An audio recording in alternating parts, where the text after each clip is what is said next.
সুপ্রিয় শিক্ষার্থী এবং আইনের ব্যাপারে বিশেষ করে সাংবিধানিক আইনের ব্যাপারে সাধারণভাবে উৎসুক দর্শক শ্রোতা সবাইকে আমি স্বাগত জানাচ্ছি বাংলাদেশ এই দুঃখিত ব্রিটিশ সাংবিধানিক আইনের আহ, ঐতিহাসিক বিবর্তন সম্পর্কিত যে লেকচারটি আমি দিচ্ছিলাম তার দ্বিতীয় ধাপে গত ক্লাসটিতে আমি মূলত আলোচনা করছিলাম 1066 সাল থেকে শুরু করে 2021 সাল অর্থাৎ আজ পর্যন্ত ব্রিটেনের সাংবিধানিক আইনের ক্রমবিবর্তন বা উম, মানে পরিবর্তনের ক্রমধারাটা সেটি তুলে ধরার চেষ্টা করছিলাম এবং যেহেতু আলোচনাটি অনেক লম্বা ছিল তাই আমি সিদ্ধান্ত নিয়েছিলাম যে আমি দ্বিতীয় দুটি ধাপে এই আলোচনাটি সম্পন্ন করব।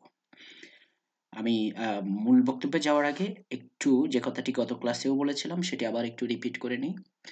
সাধারণত আমরা যখন সাংবিধানিক আইন পড়ি বা পড়াই আমাদের একটা প্রবণতা থাকে আমরা ঐতিহাসিক অংশটা খুব একটা পড়তে চাই না অথবা ওটাতে খুব একটা মনোযোগ দিই না। ব্যক্তিগতভাবে একজন সাংবিধানিক আইনের গবেষক হিসাবে আমার মনে হয়েছে এই কাজটি অত্যন্ত ভুল। কারণ সাংবিধানিক আইন একটি একটি জাতির এটি একটি রাজনৈতিক দলিল এবং এ কারণে এটির বিবর্তন এবং এটির চেতনা বোঝার জন্য ওই দেশটির ইতিহাসটা জানাটা খুব জরুরি। তাছাড়া আমরা সামাজিক এবং সাংস্কৃতিক ইতিহাস তেমন একটা আলোচনা এখানে করি না। ব্রিটেনের ক্ষেত্রে ইতিহাসটা আরো বেশি জরুরি হয়ে পড়ে। আমরা আলোচনা করি সাংবিধানিক আইনের ইতিহাস। ব্রিটেনের ক্ষেত্রে এটা আরো বেশি জরুরি হয়ে পড়ে কারণ ব্রিটেনের আমাদের মতো লিখিত সংবিধান বা সংবিধান নামের আলাদা কোনো দলিল তো নেই। তাদের যেটা আছে সেটা হচ্ছে রাজনীতি এবং ইতিহাসের পরিক্রমায় তাদের রাষ্ট্র ব্যবস্থার যে বিবর্তন এবং পরিবর্তন হয়েছে বিভিন্ন সময়ে সেটার ভিত্তিতে আমরা যে সাধারণ রাষ্ট্র পরিচালনার আইনগুলো পাই সেগুলোকেই আমরা তাদের পাবলিক ল বা কনস্টিটিউশনাল ল বলছি। সুতরাং একটু রিক্যাপ করি আমি গত ক্লাসে কি বলেছিলাম। হ্যাঁ, মনে আছে? সম্ভবত আমরা এভাবে কথা বলছিলাম যে ব্রিটেনের সাংবিধানিক আইনের বিবর্তনের ইতিহাসটি এটি মূলত আমাদের জন্য আহ, ৫টি কি ৬টি ধাপে ৫টি ধাপে আমি ভাগ করেছিলাম। হুম। তো এই ৫টি ধাপের ভেতরে আমি গত ক্লাসে ২টি ধাপ সম্ভবত শেষ করতে পেরেছি। এটি এটি খুব অস্বাভাবিক শোনাতে পারে। কিন্তু গত ক্লাসটা আসলে অনেক বড় ছিল। মাত্র ২টি ধাপ শেষ হলেও আর যে ৩টি ধাপ আছে সেগুলো নিয়ে আজ আমি কথা বলব। কিন্তু ধারাবাহিকতাটা থাকবে। মূলত আমরা আলোচনা করছিলাম ১০৬৬ সালে ব্রিটেনের রাজতন্ত্র প্রতিষ্ঠিত হওয়ার পর থেকে সেই ১২১৫ সালের ম্যাগনা কার্টা, তারপরে ১৬০৩ সালে এই স্কটল্যান্ডের রাজা জেমস ওয়ান ব্রিটেনের রাজায় পরিণত হওয়া এবং এরপরে ১৬১০ সালে এই প্রক্লেমেশন কেস, ডক্টর বনহাম কেস, বিচারপতি এডওয়ার্ড কুকের কথা বললাম। ১২১৫ সালে এর আগে অবশ্য ম্যাগনা কার্টার দলিলও এসেছে। তারপরে ১৬২৮ সালে আমরা পিটিশন অফ রাইটস এর কথা বলেছি। তারপরে ১৬৪৯ সালে আ ইংল্যান্ডের রাজা চার্লস ওয়ানকে মৃত্যুদণ্ড দেওয়া। ১৬৪৫ সালে অলিভার ক্রমওয়েলের নেতৃত্বে একটি বিপ্লবী সরকার, গণতান্ত্রিক সরকার দাবি করে থাকে তারা, সেটি প্রতিষ্ঠিত হওয়া। আবার সেটি ১৬৫৯ সাল আসতে সেটি আবার বিদায় নিয়ে আবার চার্লস ওয়ানের পুত্র চার্লস টু এর মাধ্যমে আবার রাজতন্ত্রের পুনঃপ্রবর্তন। হ্যাঁ? আবার চার্লস টু এর মৃত্যুর পরে ১৬৮৫ সালে চার্লস টু এর ভাই জেমস টু এর ক্ষমতা নেওয়া এবং জেমস টু এর রোমান ক্যাথলিক হওয়া এবং তার ২য় স্ত্রী রোমান ক্যাথলিক হওয়া এবং সেখানে একজন পুত্র সন্তানের জন্ম নেওয়া। এগুলো নিয়ে রাজনৈতিক সমস্যায় শেষ পর্যন্ত জেমস টু কে দেশ ছেড়ে পালাতে হওয়া। তার কন্যা মেরি এবং কন্যার জামাতা উইলিয়াম দুজন একসাথে রাষ্ট্র পরিচালনা করা। তারপরে মেরির পরে আবার মেরির বোন কুইন অ্যান উনি রাষ্ট্র পরিচালনা করা। ১৭০১ সালের পরে এসে একটা সেটেলমেন্টের মাধ্যমে কুইন অ্যানের পরে আবার ওই রাজা জেমস টু এর বোন, চাচাতো বোন, হ্যাঁ? অনেকটা ফুফাতো বোন সরি। আ ওনার নাম সোফিয়া। সোফিয়ার পুত্ররা জর্জ 1, জর্জ 2 এভাবে আসা পরবর্তীতে অ্যাক্ট অফ সেটেলমেন্ট এগুলো আমরা আলোচনা করেছি। হুম? এবং ওগুলো আলোচনা করে আমরা আস্তে চলে এসেছিলাম একেবারে এরপরে কিভাবে রাজনৈতিক দল তৈরি হলো। পার্লামেন্ট তো তার সুপ্রিমেসি এই মোনার্কের উপরে পার্লামেন্ট তো তার কন্ট্রোল পেলই। তারপরে আমরা দেখলাম যে সেই ১৮০০ সালের দশক যেখানে হুইগ পার্টি এবং টরি পার্টির কর্তৃত্বে ক্রমাগত সরকার পরিবর্তন এবং সরকারি দল বিরোধী দলের একটা ধারণা তৈরি হওয়া 1832, 1854, 1884, 85 এই সময়ের ভেতরে আবার আস্তে আস্তে সাধারণ মানুষের ভোটাধিকার প্রতিষ্ঠিত হওয়া এবং 1900 সাল আস্তে আস্তে লিবারেল পার্টি নামের একটা কনসেপ্ট, যেটি আসলে উইগ পার্টি থেকে তৈরি হয়ে যাওয়া লিবারেল পার্টি। সেই লিবারেল পার্টির সরকারের মাধ্যমে ব্রিটেনে হাউস অফ লর্ডস, তারা তখন কিন্তু টরিরা হাউস অফ লর্ডস মানে অ্যারিস্টোক্র্যাটদের পক্ষে। সো হাউস অফ লর্ডসকে তারা এবার ধরলো। হ্যাঁ, সুতরাং আমার মনে হয় আমি একবার মেমোরি রিফ্রেশ করার জন্য, যদিও বা আপনারা, যেহেতু এটা ইউটিউবে আপলোড হচ্ছে এই ভিডিওটা, আমি ডেফিনেটলি আশা করব যে আপনারা আমার এই দ্বিতীয় লেকচারটা শোনার আগে অবশ্যই আগের প্রথম লেকচারটা শুনে নেবেন, তাহলে এটা আর বুঝতে অসুবিধা হবে না। কিন্তু তারপরেও আমি একটু স্বচ্ছতার স্বার্থে আমি মনে করি যে আমরা যেতে পারি সেই গত লেকচার যেটি আছে, যেটি আমরা দিয়েছিলাম, সেটি আরেকবার দেখে নেওয়া যাক। এটি দেখে নিলে একটা সুবিধা হবে, চট করে 2-4 মিনিটের ভিতরে এটা মনে পড়বে আমরা কি করেছিলাম। হ্যাঁ, হ্যাঁ, আমরা যাচ্ছি। আমরা সেখানে ছিলাম। এই যে গত লেকচারটা ছিল, আমরা ইংল্যান্ড কিভাবে গঠিত সেটা নিয়ে কথা বলেছি। তারপরে বিভিন্ন হিস্ট্রিক্যাল ইনসিডেন্ট, পার্লামেন্টারি লস এবং জুডিশিয়াল প্রেসিডেন্টের মাধ্যমে ব্রিটেনের ইতিহাসের বিবর্তন হয়েছে, সে কথাগুলো বলেছি। তো এগুলোর একটা সুবিধা, ইউটিউবে আসলে লেকচার আপলোড করার একটা সুবিধা হচ্ছে যেকোনো সময় এটা তো আর হারিয়ে যাচ্ছে না। যেকোনো সময় ব্যাক করে ওটা দেখে নেওয়া যায়। এটা একটা সুবিধা যে কোনো জিনিস ধারাবাহিকতা বুঝতে না পারার কোনো বিষয় নেই। হ্যাঁ? আগেরটাতে আমি অনুরোধ করব সম্ভব হলে যাওয়ার জন্য। দেখেন, আমরা ম্যাগনা কার্টা নিয়ে কথা বলেছি। চিফ জাস্টিস এডওয়ার্ড কুকের ভূমিকা নিয়ে কথা বলেছি। হেবিয়াস কর্পাস অ্যাক্ট একটা ১৬৭৯ সালে, সেটার কি ভূমিকা সেটাও একটু করে বলেছিলাম। তারপরে গ্লোরিয়াস রেভলিউশন ১৬৮৮, ১৬৮৯, অ্যাক্ট অফ সেটেলমেন্টের এই হাল হাকিকতটা আমরা ব্যাখ্যা করেছি কিভাবে বর্তমান রাজপরিবার ক্ষমতায় এলো। তারপরে এই একজন ভদ্রলোক ১৭০০ সালে উইক পার্টির বিশেষত মূলত স্যার রবার্ট ওয়ালপুল, ওনাকে ব্রিটেনের ইতিহাসে প্রথম প্রধানমন্ত্রী বলা হয়। উনি কিভাবে প্রধানমন্ত্রীত্বের কনসেপ্টটা চালু করলেন সেটাও বলেছি আমরা। তারপরে চলে আসলাম সেই বাইপার্টিজানশিপ, উইক পার্টি এবং টরি পার্টির সেই রাজনৈতিক দ্বন্দ্ব এবং এর পরবর্তীতে অ্যান্টিক ভার্সেস ক্যারিংটন নামের একটি মামলা, যেখানে মূলত ব্যক্তির অধিকারের সুরক্ষা, মৌলিক মানবাধিকারের সুরক্ষা দেওয়া হয়েছে রাজার বিরুদ্ধে। তারপরে আমরা সেই বললাম যে গণতান্ত্রিক ভোটাধিকার প্রতিষ্ঠার যে কনসেপ্ট, সরি 1832, 1867 এবং 1884-85 সালের দিকে, এবং তারপরে লিবারেল পার্টির কথা বলেছি, গ্ল্যাডস্টোন, অ্যাশকুইথ, লিওর্ড জর্জ। এগুলো বলার পর আমরা বলছিলাম আজকের ক্লাসে আমরা এখান থেকে শুরু করব। সুতরাং আমি আজকের ক্লাসে আবার ফেরত যাই। আমাদের জন্য তো আছেই আমাদের ডকুমেন্টটা। হ্যাঁ, ইয়েস। সুতরাং এখানে চললাম। হ্যাঁ, তাহলে আমরা দেখলাম আমাদের এই পর্যায়ে কাজ হচ্ছে 1920 সাল আসতে আসতে 1905 এবং 10-এ, বিশেষ করে 1909-এ একটা ঘটনা ঘটেছে। সেটা থেকে আজকের আলোচনাটা শুরু হবে। তখন লিবারেল পার্টি ক্ষমতায়। অ্যাশকুইথ এবং লিওর্ড জর্জ, তখন লিওর্ড জর্জ প্রধানমন্ত্রী এবং অ্যাশকুইথ লিবারেল পার্টির অন্যতম গুরুত্বপূর্ণ নেতা। তারা একটা কাজ করেছেন সেখান থেকে আমি যাচ্ছি। Yes, towards the supremacy of the House of Commons. দেখেন, এখানে দুটো ছবি আমি পাশাপাশি রেখেছি। এই ছবি দুটো খুব মানে এগুলো কিন্তু শুধু সাদা চোখে দেখলেও আপনি একটা জিনিস এখানে বুঝতে পারবেন।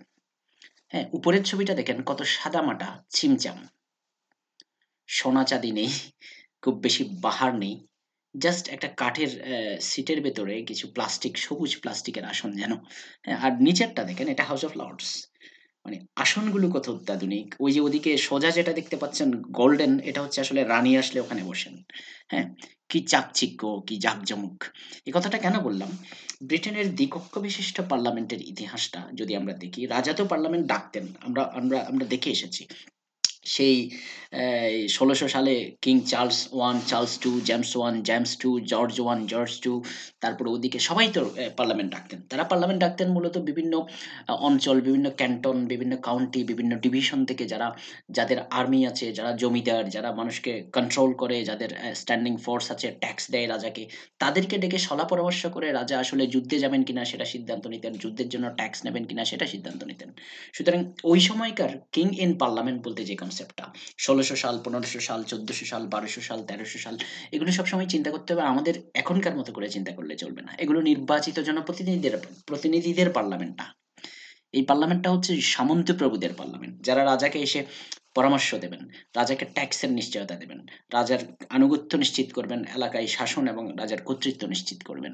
এই জন্যই তো মূলত মনে হয় গত ক্লাসে বলেছিলাম যে ম্যাগনা কার্টা এটা একটা মানবাধিকারের দলিল, ঠিক আছে, এটা সার্বজনীন মানবাধিকারের দলিল না, এটা মূলত ব্যারনদের সাথে রাজার চুক্তি। তারপরেও এটা অন্যান্য কারণে আমাদের জন্য এটা রেলেভেন্ট, সেটা আমি গত ক্লাসে বলেছি আর রিপিট করছি না। তাহলে দুটো হাউসকে আমরা পাশাপাশি দেখি, যে একটাতে চাকচিক্যপূর্ণ আর একটা সিম্পল। কেন? যেটা হাউস অফ লর্ডস, ব্রিটেনের পার্লামেন্ট যখন দুভাগে ভাগ হলো, লর্ডস এটা অ্যারিস্টোক্র্যাটদের, এলিটদের, এটা রাজার খাস লোকজনদের, রাজা ওখানে বসবেন। এই জন্য ক্রাউনটা, রানীর ক্রাউনটা ওখানে, রানীর বসার জায়গাটা ওখানে। কমন, এটা তো অর্ডিনারি পিপল, তারা আসবে, তারা আবার সাধারণত আমি বছরে একবার যখন, এখনো বছরে একবার যখন রানী এই পার্লামেন্টে ভাষণ দিতে আসেন, তিনি কিন্তু হাউস অফ কমন্সে যান না, তিনি যান হাউস অফ লর্ডসের ওই সিংহাসনে বসেন।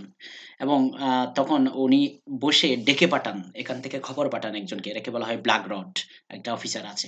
সে গিয়ে টক, টক, টক, টক করে দরজা নক করে হাউস অফ কমন্সকে বলে যে, "রানী এখানে বসেছেন। রানী আদেশ করেছেন তোমরা আসো এখানে। রানী কি বলতে চাই শোনো।" তো তারা আসে। প্রধানমন্ত্রী সহ, বিরোধী দলীয় নেতা সহ, স্পিকার সহ হাউস অফ কমন্সের সবাই এই উপরের কক্ষ থেকে বের হয়ে একটা করিডোর পার হয়ে নিচের কক্ষের দরজায় আসে। ইন্টারেস্টিং হচ্ছে, এই হাউস অফ লর্ডসে যখন তারা আসবে, তারা কিন্তু কেউ বসতে পারবে না। কারণ ইতিমধ্যে হাউস অফ লর্ডসে তাদের এই মানে কারা? লর্ডসরা সবাই বসা। আলিশান সিটে সবাই বসা। এখানে এখানে কোনো জায়গা নেই। তারা এসে মূলত এই যে দুটো খুঁটি দেখা যাচ্ছে শুরুতে, ওই খুঁটির সামনে গিয়ে দাঁড়াবে। সে প্রধানমন্ত্রী হোক, সে বিরোধী দলীয় নেতা হোক বা স্পিকার হোক। মূলত ৩ জন দাঁড়ায়। প্রধানমন্ত্রী, স্পিকার এবং বিরোধী দলীয় নেতা। অন্যান্য এমপিরাও এখানে সর্বোচ্চ, ওই দরজায় আমি ঢুকেছি। আমি দেখেছি সর্বোচ্চ ২০ থেকে ৩০ জন মানুষ ধরে। বাকিরা সবাই যাই ধরে তারা দাঁড়িয়ে থাকে। তারা বসতে পারে না।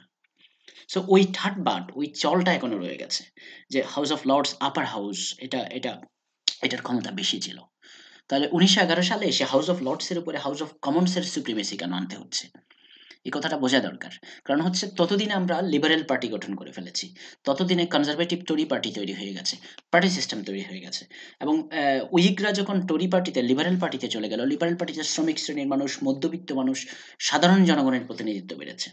এখন তারা দাবি করা শুরু করল, আমরা তো ওই যে ১৮৩২ সালে, ১৮৬৭ সালে, ১৮৮৪-৮৫ সালে মানুষ আস্তে, আস্তে ভোটাধিকার পেয়েছে। এখন তো ভোটের মাধ্যমে পার্লামেন্ট মেম্বাররা আসেন। ভোটের মাধ্যমে যখন আসেন, তখন দেখা গেল এই নিম্নকক্ষ বা হাউস অফ কমন্স, তারা বলল গণতন্ত্র যদি, ব্রিটেন যদি গণতন্ত্র হয়, আমরাই তো গণতন্ত্রের প্রতিনিধি। এই লর্ড সভায় যারা বসে আছেন, এরা তো সবাই মানে অ্যারিস্টোক্র্যাট সিলেক্টেড লোকজন, এলিট, এরা তো নির্বাচিত জনগণের প্রতিনিধি না। সুতরাং কনসেপ্টটা এখান থেকে আসছে। হ্যাঁ, ১৯০৯ সালে যখন লিবারেল পার্টি একটা বাজেট দিল, এটাকে তারা বলছে দ্য পিপলস বাজেট। কেন? এই বাজেটের মূল বক্তব্য ছিল তারা জমির উপরে এবং সম্পদশালী সম্প্রদায়ের উপরে ট্যাক্স আরোপ করে এটা জনগণের জন্য। আমি গত ক্লাসে বলেছি লিবারেল পার্টি কিন্তু তারা সোশ্যাল ওয়েলফেয়ার রাষ্ট্রের দিকে গেছে। হেলথ ইন্সুরেন্স, আনএমপ্লয়মেন্ট ইন্সুরেন্স, এই ওই জাতের বেনিফিট গুলো, এগুলো প্রায় সবগুলো তারা ওভাবে করে নিয়েছে। না? তো এখানে আমি একটু এখানে যেটা হলো যে পিপলস বাজেটটা দেওয়ার পরে এটা যখন ট্যাক্স পড়ে গেল ধনীর উপরে, এই হাউস অফ লর্ডস এটা আটকে দিয়েছে। তারা তো এটা আর পাস করে না। মানে হাউস অফ কমন্স থেকে বিলটা পাস হয়ে যাওয়ার পরে বাজেটটা, আর ওদিকে হাউস অফ লর্ডস এ এটা পাস হয় না। এদিকে বছরের অ্যানুয়াল বাজেট পাস না হলে রাষ্ট্র তো চলবে না। তখন এটা ওই সময় কিন্তু তিনি যখন যিনি ছিলেন লিবারেল পার্টির লিডার, প্রধানমন্ত্রী, উনি বললেন যে, "না, আমি আমি লিওর্ড জর্জ মেবি, হ্যাঁ?" উনি বললেন, "আমি পার্লামেন্ট ভেঙে দেব, নতুন নির্বাচন দেব।" উনি আবার নতুন নির্বাচন দিলেন এবং ওই নির্বাচনে জনগণের কাছে ম্যানিফেস্টো নিয়ে গেলেন, এই পিপলস বাজেটটাই আমি পাস করাবো। পরের নির্বাচনে দেখা গেল যে ২০১০ এর নির্বাচনে লিবারেল পার্টি আরো বেশি মেজরিটি নিয়ে ক্ষমতায় আসছে। এইবার ওনারা বললেন, "এই বাজেট আমরা পাস করাবোই।" কিন্তু হাউস অফ লর্ডস তখনও মানছে না। তখন করলেন কি, লিবারেল পার্টির লিডার উনি বললেন, "তোমরা যদি এটা পাস না করাও তাহলে আমি একদম আরো বেশি পরিমাণ হাউস অফ লর্ডস এর পিয়ার নিয়োগ দেব রাজাকে দিয়ে। এমনভাবে নিয়োগ দিব যে তোমরা মাইনরিটি হয়ে যাবা, আইনটা পাস হবে।" হ্যাঁ? তখন তারা বাধ্য হয়ে এই আইনটাতে তারা এগ্রি করে, হাউস অফ লর্ডস। আইনটার বিধানটা কি? বিধানটা হচ্ছে, একবার যদি হাউস অফ কমন্স কোনো আইন সংসদে উপস্থাপন করে, সেকেন্ড রিডিং বলা হয়। মানে আইনটার আলোচনার জন্য সংসদে উপস্থাপিত হওয়া। আমি reading, first reading, second reading, third reading এগুলো পরের একটা ক্লাসে আমরা যখন আস্তে, লেকচারগুলো আসতে থাকবে তখন আমি বলব। আপাতত যেটুকু বলছি সেটা হচ্ছে বিলটি আলোচনার জন্য ফ্লোরে উপস্থাপিত হওয়া। ওই সেকেন্ড রিডিং হওয়ার পর থেকে যদি ২ বছর মানে হাউস অফ লর্ডস এই বিল পাশ করে পাঠিয়ে দিল, তারা ঠেকিয়ে রাখছে। তারা কতদিন টিকিয়ে রাখতে পারবে? তারা সর্বোচ্চ ২ বছর টিকিয়ে রাখতে পারবে। ওই ২ বছর কখন থেকে গুনবো? যেদিন হচ্ছে বিলটা হাউস অফ কমন্সে উত্থাপিত হয়ে সেকেন্ড রিডিং হয়েছে, অর্থাৎ আলোচনার জন্য উত্থাপিত হয়েছে, সেদিন থেকে ২ বছরের ভিতর যদি হাউস অফ লর্ডস পাস না করে, এবং হাউস অফ লর্ডস পাস না করার পর পরের ২ টা সেশনে ব্রিটেনের পার্লামেন্ট কিন্তু বছরে একবার করে সেশনে বসে। তার মানে হচ্ছে একবার বসাতে ৪-৫ মাস বসে শেষ হয়ে যায়, পরের বছর আবার বসে। ওরকম আরকি। সুতরাং ব্রিটেনের পার্লামেন্ট যদি ৩ টা পার্লামেন্ট পরপর ৩ টা সেশন, অর্থাৎ ১ম বছরে একটা সেশনে এটা সেকেন্ড রিডিং হলো, পরের সেশন সেটা তো আরেক বছর, তারপরের সেশন আরেক বছর। তাহলে টোটাল ৩ টা বছর। এই ৩ বছরের ভিতর তারা যদি দুবার পাস করে হাউস অফ কমন্সে, এবং এর ভিতর যদি একই বিল হাউস অফ লর্ডস যদি পাস না করে, তাহলে ২ বছর পার হয়ে গেছে মাঝখানে। এই ২ বছর পরে এই আইনটা অটোমেটিক আইনে পরিণত হবে। কিন্তু এখন প্রশ্ন আসতে পারে যে লিওর জর্জের এই পিপলস বাজেট, এটা তো আর ২ বছর আটকে থাকতে পারবে না। রাষ্ট্র তো ২ বছর বাজেট ছাড়া চলবে না। সেজন্য তারা বলল যে মানি বিল যেগুলো থাকবে, ট্যাক্সেশনের বিল বা এক্সপেন্ডিচারের বিল, সেগুলোর ক্ষেত্রে এই সময়টা মাত্র ১ মাস। সুতরাং হাউস অফ লর্ডস যেটা করতে পারে, মেক্সিমাম ১ মাস এটা ঠেকিয়ে রাখতে পারবে। এর বেশি নয়। অর্থ বিল হলে। আচ্ছা, এটা খুব ইম্পোর্টেন্ট একটা বিল। এই সেন্সে যে এই প্রথম ব্রিটেনের, এখন ১৯১১ সাল, ১০৬৬ সালে ব্রিটেন প্রতিষ্ঠিত হয়েছে। প্রায় ৯০০ বছর পরে ব্রিটেনের পার্লামেন্ট প্রথম দেখল যে most representative branch of the parliament, the House of Commons, তারা বলছে আমরা হাউস অফ লর্ডসের সম্মতি ছাড়াও আইন পাস করতে পারি। এক্সেপশনাল সিচুয়েশন যদি ২ বছরে এরকম হয়। হ্যাঁ? এটা একটা ইম্পোর্টেন্ট সাইড। এটা আবার আমি ফলো আপ করব। ১৯৪৯ সালে এরকম আইন আরেকটা হয়েছে। সেটা একটু পরে বলব। আরেকটা পরিবর্তন এই আইনের মাধ্যমে এসেছে। সেটা হচ্ছে খুব ইম্পোর্টেন্ট পরিবর্তন। সেটাও ২০১১ সালের একটা আইনের কারণে আমি আবার বলব। সেটা হচ্ছে ব্রিটেনের পার্লামেন্ট, আমরা বলি যে আমরা যে আমাদের পার্লামেন্টের মেয়াদ ৫ বছর করি, এটা করতে গেল। ইনিশিয়ালি এর আগে ১৯১১ সালের আগে ব্রিটেনের পার্লামেন্টের মেয়াদ ছিল আপ টু 7 ইয়ার্স। ৭ বছর পর্যন্ত তার মেয়াদ থাকতে পারত। এই আইনে পরিবর্তন করে বলা হলো যে না, মেক্সিমাম আপনি একটা পার্লামেন্ট আপ টু 5 ইয়ার্স থাকতে পারবে। ওকে, ঠিক আছে। আমি সামনের দিকে যাচ্ছি। আমি বাকি কথাটা অন্য জায়গায় এসে বলব। ঠিক আছে, ১৯১১ সালের আইন হয়ে গেল। হাউস অফ লর্ডস এর উপরে হাউস অফ কমন্স এর এক ধরনের লেজিসলেটিভ ডমিনেশন তৈরি হলো। যুক্তিটা কি? হাউস অফ লর্ডস বলল আমরা জনগণের ভোটে নির্বাচিত সরাসরি জনগণের প্রতিনিধি। আর হাউস অফ লর্ডস এটা এলিট শ্রেণীর প্রতিনিধি, vested interest, quaternary interest, unelected and non-representative branch. So they should not have primacy in relation to the legislative power of the kingdom. এবার চলে আসি। মনে আছে গত ক্লাসে ইশারা দিয়েছিলাম? যারা গত ক্লাসটি দেখেননি, আমি আবার অনুরোধ করছি গত ক্লাসটি একটু দেখে নেন। তাহলে এটা একটু সুবিধা হবে বুঝতে। হ্যাঁ, গত ক্লাসে বলছিলাম যে ১৯২০ সাল আসতে অ্যাশকুইথ এবং লিওর্ড জর্জের ব্যক্তিগত দুজনের রেষারেষি এবং টানাটানি এবং অন্যান্য কারণে লিবারেল পার্টি আসলে দুর্বল হয়ে পড়ে, এবং ততদিনে লেবার পার্টি সেটা একটু মানে টরি পার্টির প্রধান, কনজারভেটিভ টরি পার্টিদের প্রধান প্রতিদ্বন্দ্বী হিসেবে আত্মপ্রকাশ করে। এবং এটা মূলত লেবার পার্টি মূলত ট্রেড ইউনিয়ন এবং ওয়ার্কিং ক্লাসের ভিতরে পপুলার হয়, এবং তাদের মূল এজেন্ডা ছিল যে তারা সম্পদ, রাষ্ট্রীয় শিল্প কলকারখানা এগুলোকে জাতীয়করণ করে জাতীয় ব্যবস্থাপনায় অর্থনীতি পরিচালনা করবে। এই জন্য যত বামধারার সরকার, লেবার পার্টি পুরো বাম না, যদিও বা লেবারদের ভিতরে, ব্রিটিশ লেবারদের ভিতরে বামধারা খুব শক্তিশালী। যেমন সর্বশেষ ইলেকশনে এই যে উনি জেরেমি করবিন হারলেন, ওনার বিরুদ্ধে বড় অভিযোগ হচ্ছে উনি বেশি বাম, অতি বাম। হ্যাঁ? সুতরাং বাম অংশটা কিন্তু লেবার পার্টির ভিতরে অলওয়েজ ছিল। তারা ন্যাশনালাইজেশনে বিশ্বাস করে, ইন্ডাস্ট্রিয়াল ন্যাশনালাইজেশন, এবং শিল্প এবং শ্রমের মালিকানা, অর্থের মালিকানা এটা রাষ্ট্রের বলে মনে করে, ব্যক্তির নয়, প্রাইভেটাইজেশনের বিষয় বলে মনে করে না। যাই হোক, তো লিবারেল পার্টির ডিমাইজের পরে লেবার পার্টি যখন আসলো, সে দেখা গেল যে ২০-এর দশকে ১৯২০-২১ আস্তে কিন্তু লিবারেল পার্টি শেষ। মোটামুটি ২২-২১-এ শেষ। হ্যাঁ? তারপরে ১৯৩০ আস্তে দেখা যাচ্ছে যে রামসে ম্যাকডোনাল্ডের নেতৃত্বে এই লেবার পার্টি একটা মাইনরিটি গভর্নমেন্ট কয়েকটা করে এরা পার্টিসিপেন্ট হয়ে গেছে। এখন মাইনরিটি গভর্নমেন্ট কি? সেটা আপনারা প্রশ্ন করতে পারেন। আমি আপাতত একটু ইশারা দিই, সেটা নিয়ে আরো একটু পরে কথা বলব। ২০১১ সালের একটা আইন আছে, সেটা সামনে আসবে। সেখানে আরো জিনিসটা বুঝিয়ে দেব। মাইনরিটি পার্টির অর্থটা হচ্ছে এরকম যে সংসদে তাদের অ্যাবসোলিউট মেজরিটি আসলে নেই, বাট সামহাউ তারা সরকারে আছে। এখন আপনারা একটা প্রশ্ন করতে পারেন, মেজরিটি না থাকলে সরকারে থাকে কিভাবে? এটা আমি বুঝিয়ে দেব একটু পরে। আপাতত বোঝা যাচ্ছে এই সরকারের সংসদে মেজরিটি নেই, বাট স্টিল অন্য কোনো দলের পক্ষেও অন্য কারোরও মেজরিটি নেই, এই জন্য অন্য কেউ সরকার গঠন করতে পারছে না, এই জন্য যারা সরকারে এখন আছেন তারা চালিয়ে যাচ্ছেন, এটা হচ্ছে কনসেপ্টটা এরকম। হ্যাঁ, তো র্যামসি ম্যাকডোনাল্ডের নেতৃত্বে তারা ২ দফা সরকার গঠন করেছে, কিন্তু পরবর্তীতে সম্ভবত ম্যাকডোনাল্ডের সাথে তাদের একটু সমস্যা হয়ে যায়, তিনি কিন্তু লেবার পার্টি ছেড়ে চলে যান। এনিওয়ে, এই লেবার পার্টি ১৯৪০ থেকে ৪৫ সালে তাদের একটা জাতীয় ঐক্যমতের সরকার ছিল দ্বিতীয় বিশ্বযুদ্ধের সময় উইনস্টন চার্চিলের নেতৃত্বে। হ্যাঁ? ওই সময় তারা কিন্তু জুনিয়র পার্টনার হিসেবে ওই জাতীয় ঐক্যমতের সরকারে তারা ভূমিকা রেখেছে। এবং এরপরে যে ২য় বিশ্বযুদ্ধের পরে যে নির্বাচনটা হয়েছে সেটাতে ভূমিধস বিজয় লেবার পার্টির। সেই ক্লেমেন্ট অ্যাটলি। এখনো তারা খুব মানে খুব গৌরবের সাথে বলে যে ব্রিটেনের যে বর্তমান স্বাস্থ্য ব্যবস্থা ন্যাশনাল হেলথ সার্ভিস, আ বিশেষ করে এটা থেকে ব্রিটেনের ক্রাউন জুয়েল বলা হয়। মানুষকে বিনামূল্যে চিকিৎসা দেওয়া, উন্নত মানের আধুনিক সর্বাধুনিক চিকিৎসা দেওয়া। হ্যাঁ? সেটা পুরো ফ্রি করে দেওয়া। এই কাজটা ক্লিমন অ্যাটলি করেছিলেন। এবং ক্লিমন অ্যাটলির আরেকটা অন্যতম গুরুত্বপূর্ণ ভূমিকা হচ্ছে সেটা হচ্ছে, এটা হচ্ছে ঠিক ব্রিটেনের জন্য নয়, কিন্তু আমরা যারা বাংলাদেশ, পাকিস্তান, ভারত উপমহাদেশ বা ব্রিটেনের কলোনিগুলো এই যে ১৭০০ সাল ১৬০০ সাল থেকে তারা সারা দুনিয়ায় এরকম সৈন্য পাঠিয়ে সারা দুনিয়া দখল করে উপনিবেশ গঠন করেছে। ২য় বিশ্বযুদ্ধের পরে জাতিসংঘের এজেন্ডা হিসাবে ডিকলোনাইজেশন এজেন্ডা হিসাবে ক্লিমন অ্যাটলির সরকার কিন্তু এই প্রসেসটা শুরু করে দেয়। যে যেখানে কলোনি ছিল তাদেরকে আমরা স্বাধীনতা দিয়ে চলে আসব। যে কারণে ৪৭ সালে ভারত এবং পাকিস্তান তৈরি হয়। এটা কিন্তু ক্লিমেন্ট অ্যাটলির সময়কার ঘটনা আরকি। সম্ভবত লেবার পার্টি ক্ষমতায় ছিল বলে তখন ডিকলোনাইজেশন প্রসেসটা এত ইজিলি করা সম্ভব হয়েছে। টরি পার্টি থাকলে হয়তো এটা হতো না। হ্যাঁ? আমি জানি না ঠিক। বাট এটাও ঠিক, ভারত এবং পাকিস্তান তারা কিন্তু বাংলাদেশের মতো মুক্তিযুদ্ধের লড়াই করে স্বাধীনতা অর্জন করেনি। তারা আলোচনার টেবিলে স্বাধীনতা অর্জন করেছে। এবং এই স্বাধীনতা অর্জনটা আ তাদেরও আন্দোলন আছে, মহাত্মা গান্ধীর অবদান আছে, পরিশ্রম আছে, ত্যাগ আছে, স্বাধীনতার সংগ্রাম আছে। কিন্তু আসলে এটা ২য় বিশ্বযুদ্ধ এবং জাতিসংঘ গঠিত না হলে সম্ভবত এত তাড়াতাড়ি এই উপনিবেশগুলো স্বাধীন হতো কিনা আমি নিশ্চিত নই। আমি আর বেশি কথা এখানে বলতে চাচ্ছি না। সামনে চলে যাচ্ছি। সুতরাং লেবার পার্টি যখন আসলো, তারা ওই ১৯১১ সালের আইনের বিপরীতে একই ঘটনা কিন্তু লিবারেল পার্টির সাথে যেমন হাউস অফ লর্ডস এর ঝামেলা হয়েছিল, লেবার পার্টিরও এই ১৯৪৫ সালে ৪৯ সালে একটা ঝামেলা হয়ে গেছে। সেটা কি? লেবার পার্টি ক্লিমন অ্যাটলির সরকার ঘোষণা দিলেন তারা যে স্টিল ইন্ডাস্ট্রিকে ন্যাশনালাইজ করবেন, জাতীয়করণ করবেন। এখন শিল্প কলকারখানা জাতীয়করণ করা এটা তো লর্ডদের পছন্দ না।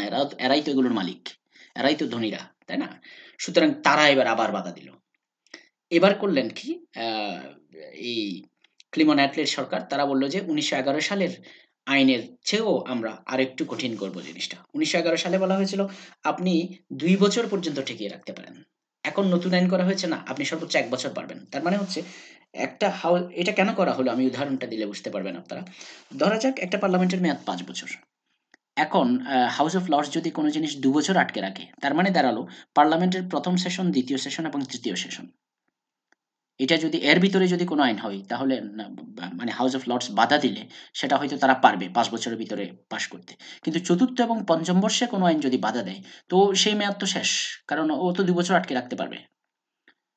তো ৪র্থ বর্ষে যেটা করা হবে সেটা তো আর ৬ষ্ঠ বর্ষ তারা পাবে না। তাই না? এটা হাউস অফ লর্ডস এর পুরো ক্ষমতা কিন্তু ওই ১৯১১ সালের আইনের মাধ্যমে নিষ্পত্তি হয়েছে এমনটা না। তখন তারা করল কি ১৯৪৯ সালে পার্লামেন্ট অ্যাক্টকে ফার্দার তারা অ্যামেন্ড করে বলল যে, না আপনি এখন ১ বছর পর্যন্ত ঠেকিয়ে রাখতে পারবেন। সুতরাং দেখা যাচ্ছে ৪ বছর মেয়াদে ৪র্থ বর্ষে কোনো কিছু হলেও কিন্তু তারা এটা পাস করিয়ে নিতে পারবে ৫ম বর্ষে গিয়ে ক্ষমতার। হ্যাঁ?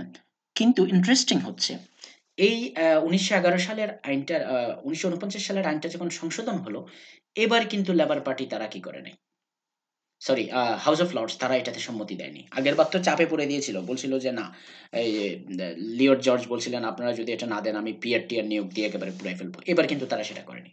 তারা এটা চুপ মেরে বসে থাকছে। তারা এটা অ্যাকসেপ্ট করেনি। এবং ওই ১৯১১ সালের আইন অনুসারে ২ বছর পার হয়ে যাওয়াতে এটা অটোমেটিক পাস হয়েছে। সুতরাং পার্লামেন্ট অ্যাক্ট 1949 এর সাথে পার্লামেন্ট অ্যাক্ট 1911 এর একটা পার্থক্য হচ্ছে, পার্লামেন্ট অ্যাক্ট 1911 টা চাপ দিয়ে হলেও হাউস অফ লর্ডসকে শেষ পর্যন্ত গেলানো গেছে। কিন্তু পার্লামেন্ট অ্যাক্ট আ ১৯৪৯ টা হাউস অফ লর্ডসকে গেলানো যায়নি। তারা কখনোই এটাকে সম্মতি দেয়নি। এবং তারা এটা পাস হয়েছে ওই ১৯১১ সালের আইনের বিধান অনুসারে। মানে ২ বছর পার হয়ে গেছে তাই পাস হয়ে গেছে। এখন থেকে ১ বছর দেরি করা যাবে। এই জিনিসটা আমরা দেখব ২০০৪ সালের একটা মামলায়। এই জিনিসটা একটা পার্টি তারা বলেছে যে না, ১৯৪৯ সালের এই আইনটা ১৯১১ সালের আইন অনুসারে এরকম হাউস অফ লর্ডসের সম্মতি ছাড়া পাস করাটা বৈধ হয় নাই। এটা আমি আরো পরে আসবো ইনশাল্লাহ। এটা আমি ইশারাটা এখানে দিয়ে রাখলাম। এটার ভিত্তিতে যেহেতু হাউস অফ লর্ডস কোনোদিন এই আইনটাকে মেনে নেয়নি, সেজন্য এটাকে চ্যালেঞ্জ করা হয়েছিল একবার। চ্যালেঞ্জটা টিকেনি অবশ্য, কিন্তু করা হয়েছে, আমি সে কথাটা বলছি। সামনে যাচ্ছি। লেবার পার্টি গেল। এবার এটা আবার কনজারভেটিভ পার্টির সরকার। ১৯৫৮ সাল। ৪৯-এর পার্লামেন্ট অ্যাক্টের পরে ৫৮ সালে একটা সিগনিফিক্যান্ট আইন আছে। হুম? আ আমি আমি আবার একটু আপনাদেরকে আগের লেকচারে ফেরত যাই। এটা আমাদের দরকার আছে। মানে লাস্ট লেকচারে। সেখানে আমি একটা কথা বলেছিলাম। সেটা একটু খেয়াল করেন। ইয়েস। সেটা একটু খেয়াল করেন। সেখানে আমি বলেছি যে ব্রিটেনের পার্লামেন্টের ইভলিউশন অফ পাবলিক ল বা কনস্টিটিউশন ল, এটার ইতিহাস মূলত কিছু ঐতিহাসিক ঘটনা, হিস্টোরিক্যাল ইনসিডেন্টস এবং কিছু পার্লামেন্টারি লস এবং কিছু জুডিশিয়াল প্রেসিডেন্টের মাধ্যমে গঠিত। এবং কিছু ব্যক্তিও আছেন। স্যার এডওয়ার্ড কুকের মতো মানুষরা, লিওর জর্জের মতো মানুষরা, হ্যাঁ? উইলিয়াম গ্ল্যাডস্টোনের মতো মানুষরা। তারপরে ১ম প্রাইম মিনিস্টার, উনার নাম আ কি জানি বললাম? সরি। আচ্ছা, যাই হোক। আ সুতরাং এখানে মানুষ, ইতিহাস, আইন এবং বিচারিক রায়, এগুলোর মাধ্যমেই ব্রিটেনের পাবলিক লটা প্রতিষ্ঠিত হয়েছে, তাই না? কনস্টিটিউশন লর বিবর্তন হয়েছে। আমি চলে আসছি এখানে। হ্যাঁ, ঠিক আছে। এখানে দেখেন এই আইন, আরেকটা আইন দেখেন, একটার পর একটা আইন। ১৯১১ সালের একটা আইন দেখছি এখন, ১৯৪৯ সালের একটা আইন দেখছি, ১৯৫৮ সালে একটা আইন হয়েছে। সেটা কি? তারা বলল, এই যে হাউস অফ লর্ডসের বিরুদ্ধে একটা সমালোচনা ১৯৪৯ সাল আসতে, যে আপনারা নির্বাচিত না। আপনারা একটা অনির্বাচিত পরিবারতান্ত্রিক, গোষ্ঠীতান্ত্রিক একটা রিপ্রেজেন্টেশন আপনারা এখানে করেন। তো আপনারা তো জনগণের প্রতিনিধি না। এই কথাটা যেহেতু তাদের বিরুদ্ধে আছে, এবং আরেকটা বড় সমস্যা হচ্ছে যে ৮০০, ৯০০, ৭০০, ৮০০, ৯০০ হাউস অফ লর্ডসের মেম্বার অনেকেই এই বাপের সূত্রে, ব্যারন, তার বাবা ব্যারন, তিনি মারা গেলে তার পরিবারের ১ম পুত্র ব্যারন। ওই যে যেহেতু এগুলো তখন রাজতন্ত্রও ছিল উত্তরাধিকার, এখনো আছে। ওই সামন্ততন্ত্র উত্তরাধিকার। এই কারণে হাউস অফ লর্ডসের মেম্বাররা উত্তরাধিকার সূত্রে আসতেন বেশিরভাগ। এটাই সবচেয়ে বড় সমস্যা। যখন ১৯৪৯ সালে আইন করা হচ্ছে, লেবার পার্টি তাদের বিরোধিতা করছে, লিবারেল পার্টি তাদের বিরোধিতা করছে। তাদের অভিযোগ হচ্ছে, তোমরা বংশ পরম্পরায় এখানে আছো, জনগণের প্রতিনিধি না। সুতরাং এবার ১৯৫৮ সালে একটা জিনিস তৈরি হলো, যে যারা বংশ পরম্পরায় হাউস অফ লর্ডসের মেম্বার আছে তাদেরকে ঠিক বাদ দেওয়া হয়নি, কিন্তু হাউস অফ লর্ডসের ভিতরে এক ধরনের নতুন প্রজন্মের, নতুন ধরনের এক ধরনের মেম্বার দেওয়ার প্রক্রিয়া ১৯৫৮ সালে শুরু হলো। এবং এটা খুব ইম্পর্ট্যান্ট। কারণ এর মাধ্যমে আসলে হাউস অফ লর্ডস যে অনির্বাচিত, অপ্রতিনিধিত্বমূলক একটা সংস্থা, সেই জিনিসটা থেকে কাটিয়ে এসে আস্তে আস্তে হাউস অফ লর্ডস সমাজের সাথে আরো মিশে যাওয়া, আরো প্রতিনিধিত্বমূলক হওয়ার পথ কিন্তু এর মাধ্যমে তৈরি হচ্ছে। কেমন? এটা বলা হচ্ছে যে ১৯৫৮ সালে একটা আইন করা হলো। এই আইনের মাধ্যমে প্রধানমন্ত্রী, প্রত্যেক সরকারের প্রধানমন্ত্রী, তিনি বছর নাগাদ একটা লিস্ট রানীর কাছে পাঠাবেন, যে আমি এনাকে সিলেক্ট করছি, আপনি ওনাকে হাউস অফ লর্ডস এর মেম্বার নিয়োগ করেন। এটাই হচ্ছে PRS membership. Hmm? Speaker of the, এটা কিভাবে করে? আরেকটা কনভেনশন আছে, প্রধানমন্ত্রী শুধু একা পাঠান না। উনি আসলে লিডার অফ দ্য অপোজিশন এবং অন্যান্য পার্টির যারা প্রধান আছেন তাদেরকেও বলেন যে কিছু সংখ্যক আপনি এতজন দেন। কাকে আপনি এই হাউস অফ লর্ডস এর মেম্বার বা পিআরএস দেবেন। হুম? এটার মাধ্যমে এই পিআরদেরকে নিয়োগ দেওয়া হবে। এটা কেন নিয়োগ দেওয়া হবে? কারা? দেখেন একটা লিস্ট আমি সম্ভাব্য দিতে পারি। সাবেক প্রধানমন্ত্রীরা। এই যে মার্গারেট থেচার প্রধানমন্ত্রী ছিলেন। ওনার প্রধানমন্ত্রিত্ব শেষ হওয়ার পরে ওনাকে কিন্তু সম্মানসূচক এই ব্যারোনেস উপাধি দিয়ে ওনাকে হাউস অফ লর্ডস এর মেম্বার পদবিটা দেওয়া হয়েছে।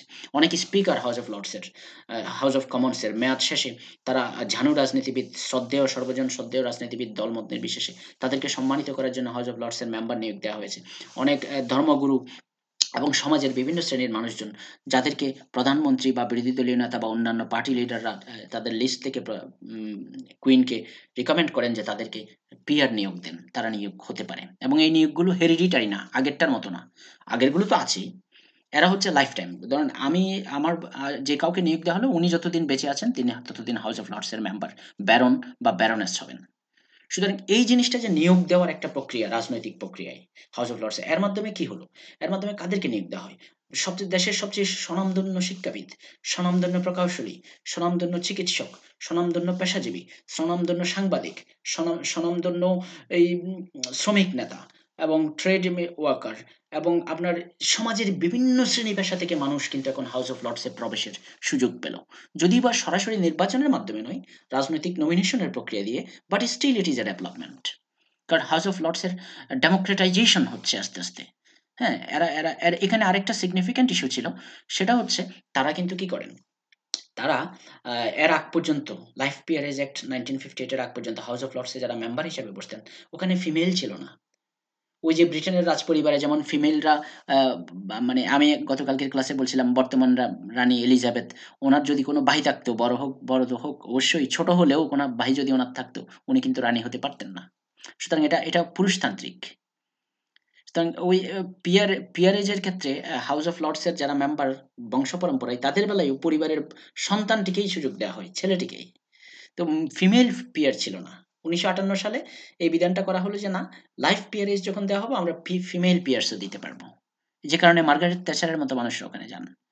হ্যাঁ? সো এটা একটা important development in terms of gender equity. এবং এখানে একটা কথা আছে, এই মানুষগুলোকে আপনি নিয়োগ দিচ্ছেন, তো তারাও যদি সবাই এরকম, কোনো লিমিট নেই, যত ইচ্ছে তত নিয়োগ দিতে পারেন ইয়ে অনুসারে। তো হাউস অফ লর্ডস এর জায়গাটা তো খুব ছোট, দেখি না? এই যে এখানে কি অসংখ্য মানুষ বসতে পারেন কিনা? না, সম্ভবত। সুতরাং যত সংখ্যক সদস্য আছে তারা সবাই হয়তো আসেন না। এবং আশা করা হয় সম্ভবত যাদেরকে এরকম লাইফ পিয়ারেজ অ্যাক্ট দেওয়া হয়, ব্যারন বা ব্যারোনেস উপাধি দিয়ে, তারা কিন্তু আসলে they are not expected to participate in the Lord's debate and vote. But they can do so if they wish. তারা যদি আসতে চান আসেন, অসুবিধা নেই। ইউজুয়ালি তারা আসেন না। তাহলে আপনার বলতে পারেন যে স্যার এই নিয়োগটা দেওয়ার দরকারটা কি? নিয়োগটা দেওয়ার দরকার আছে। কারণ হচ্ছে অ্যা অ্যা এই নিয়োগের মাধ্যমে কোনো হাউস অফ লর্ডস এর কোনো মেম্বার তিনি যদি কি হন, এই এই অভিজ্ঞ এবং প্রাজ্ঞ হন, তিনি যদি আসেন নির্দিষ্ট দিন, যতদিন হাউসের সেশনে আসবেন, দিন প্রতি একটা ভাতা পান ওনারা। আদারওয়াইজ ওনাদের আর কোনো বেতন ভাতা কিছু নেই। হ্যাঁ? সুতরাং এটা একটা ইস্যু। আরেকটা হচ্ছে তারা কেন পার্টিসিপেট করে না, আমি আপনাকে এটা একটা উদাহরণ দিতে পারি। কারণ হচ্ছে যিনি সাবেক প্রধানমন্ত্রী ছিলেন, তিনি রাজনীতি থেকে এখন অবসর নিয়েছেন। তিনি এখন আর সরকারি কাজকর্মে দলীয় ভিত্তিতে, হাউস অফ লর্ডস এও তো দলের গ্রুপ আছে এখন।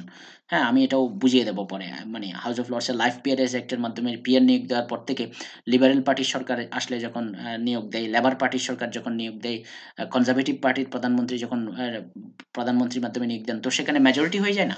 দলকেন্দ্রিক। সুতরাং হাউস অফ লর্ডস এর ভিতরেও কিন্তু এখন দল আছে। হ্যাঁ? দলীয় গ্রুপ আছে। Conservative peer, labour peer, liberal peer, আর কিছু আছে ক্রস বেঞ্চ পিয়ার, যারা কোনো দলের না, যাদেরকে মানে সম্মানের কারণে দেওয়া হয়েছে এবং তারা দলীয় ভূমিকা হাউস অফ লর্ডস এ রাখতে চান না। তারা কনসায়েন্স এর ভিত্তিতে কথা বলতে চান। সেটাও সম্ভব না। হ্যাঁ? তো এটা এই কারণেই লাইফ পিয়ারেজ একটা মাইলস্টোন ব্রিটেনের হাউস অফ লর্ডস এর সংস্কারের ক্ষেত্রে। হ্যাঁ? এটা হাউস অফ লর্ডস কে অনেক বেশি এক্সপার্ট বডিতে পরিণত করেছে। হ্যাঁ?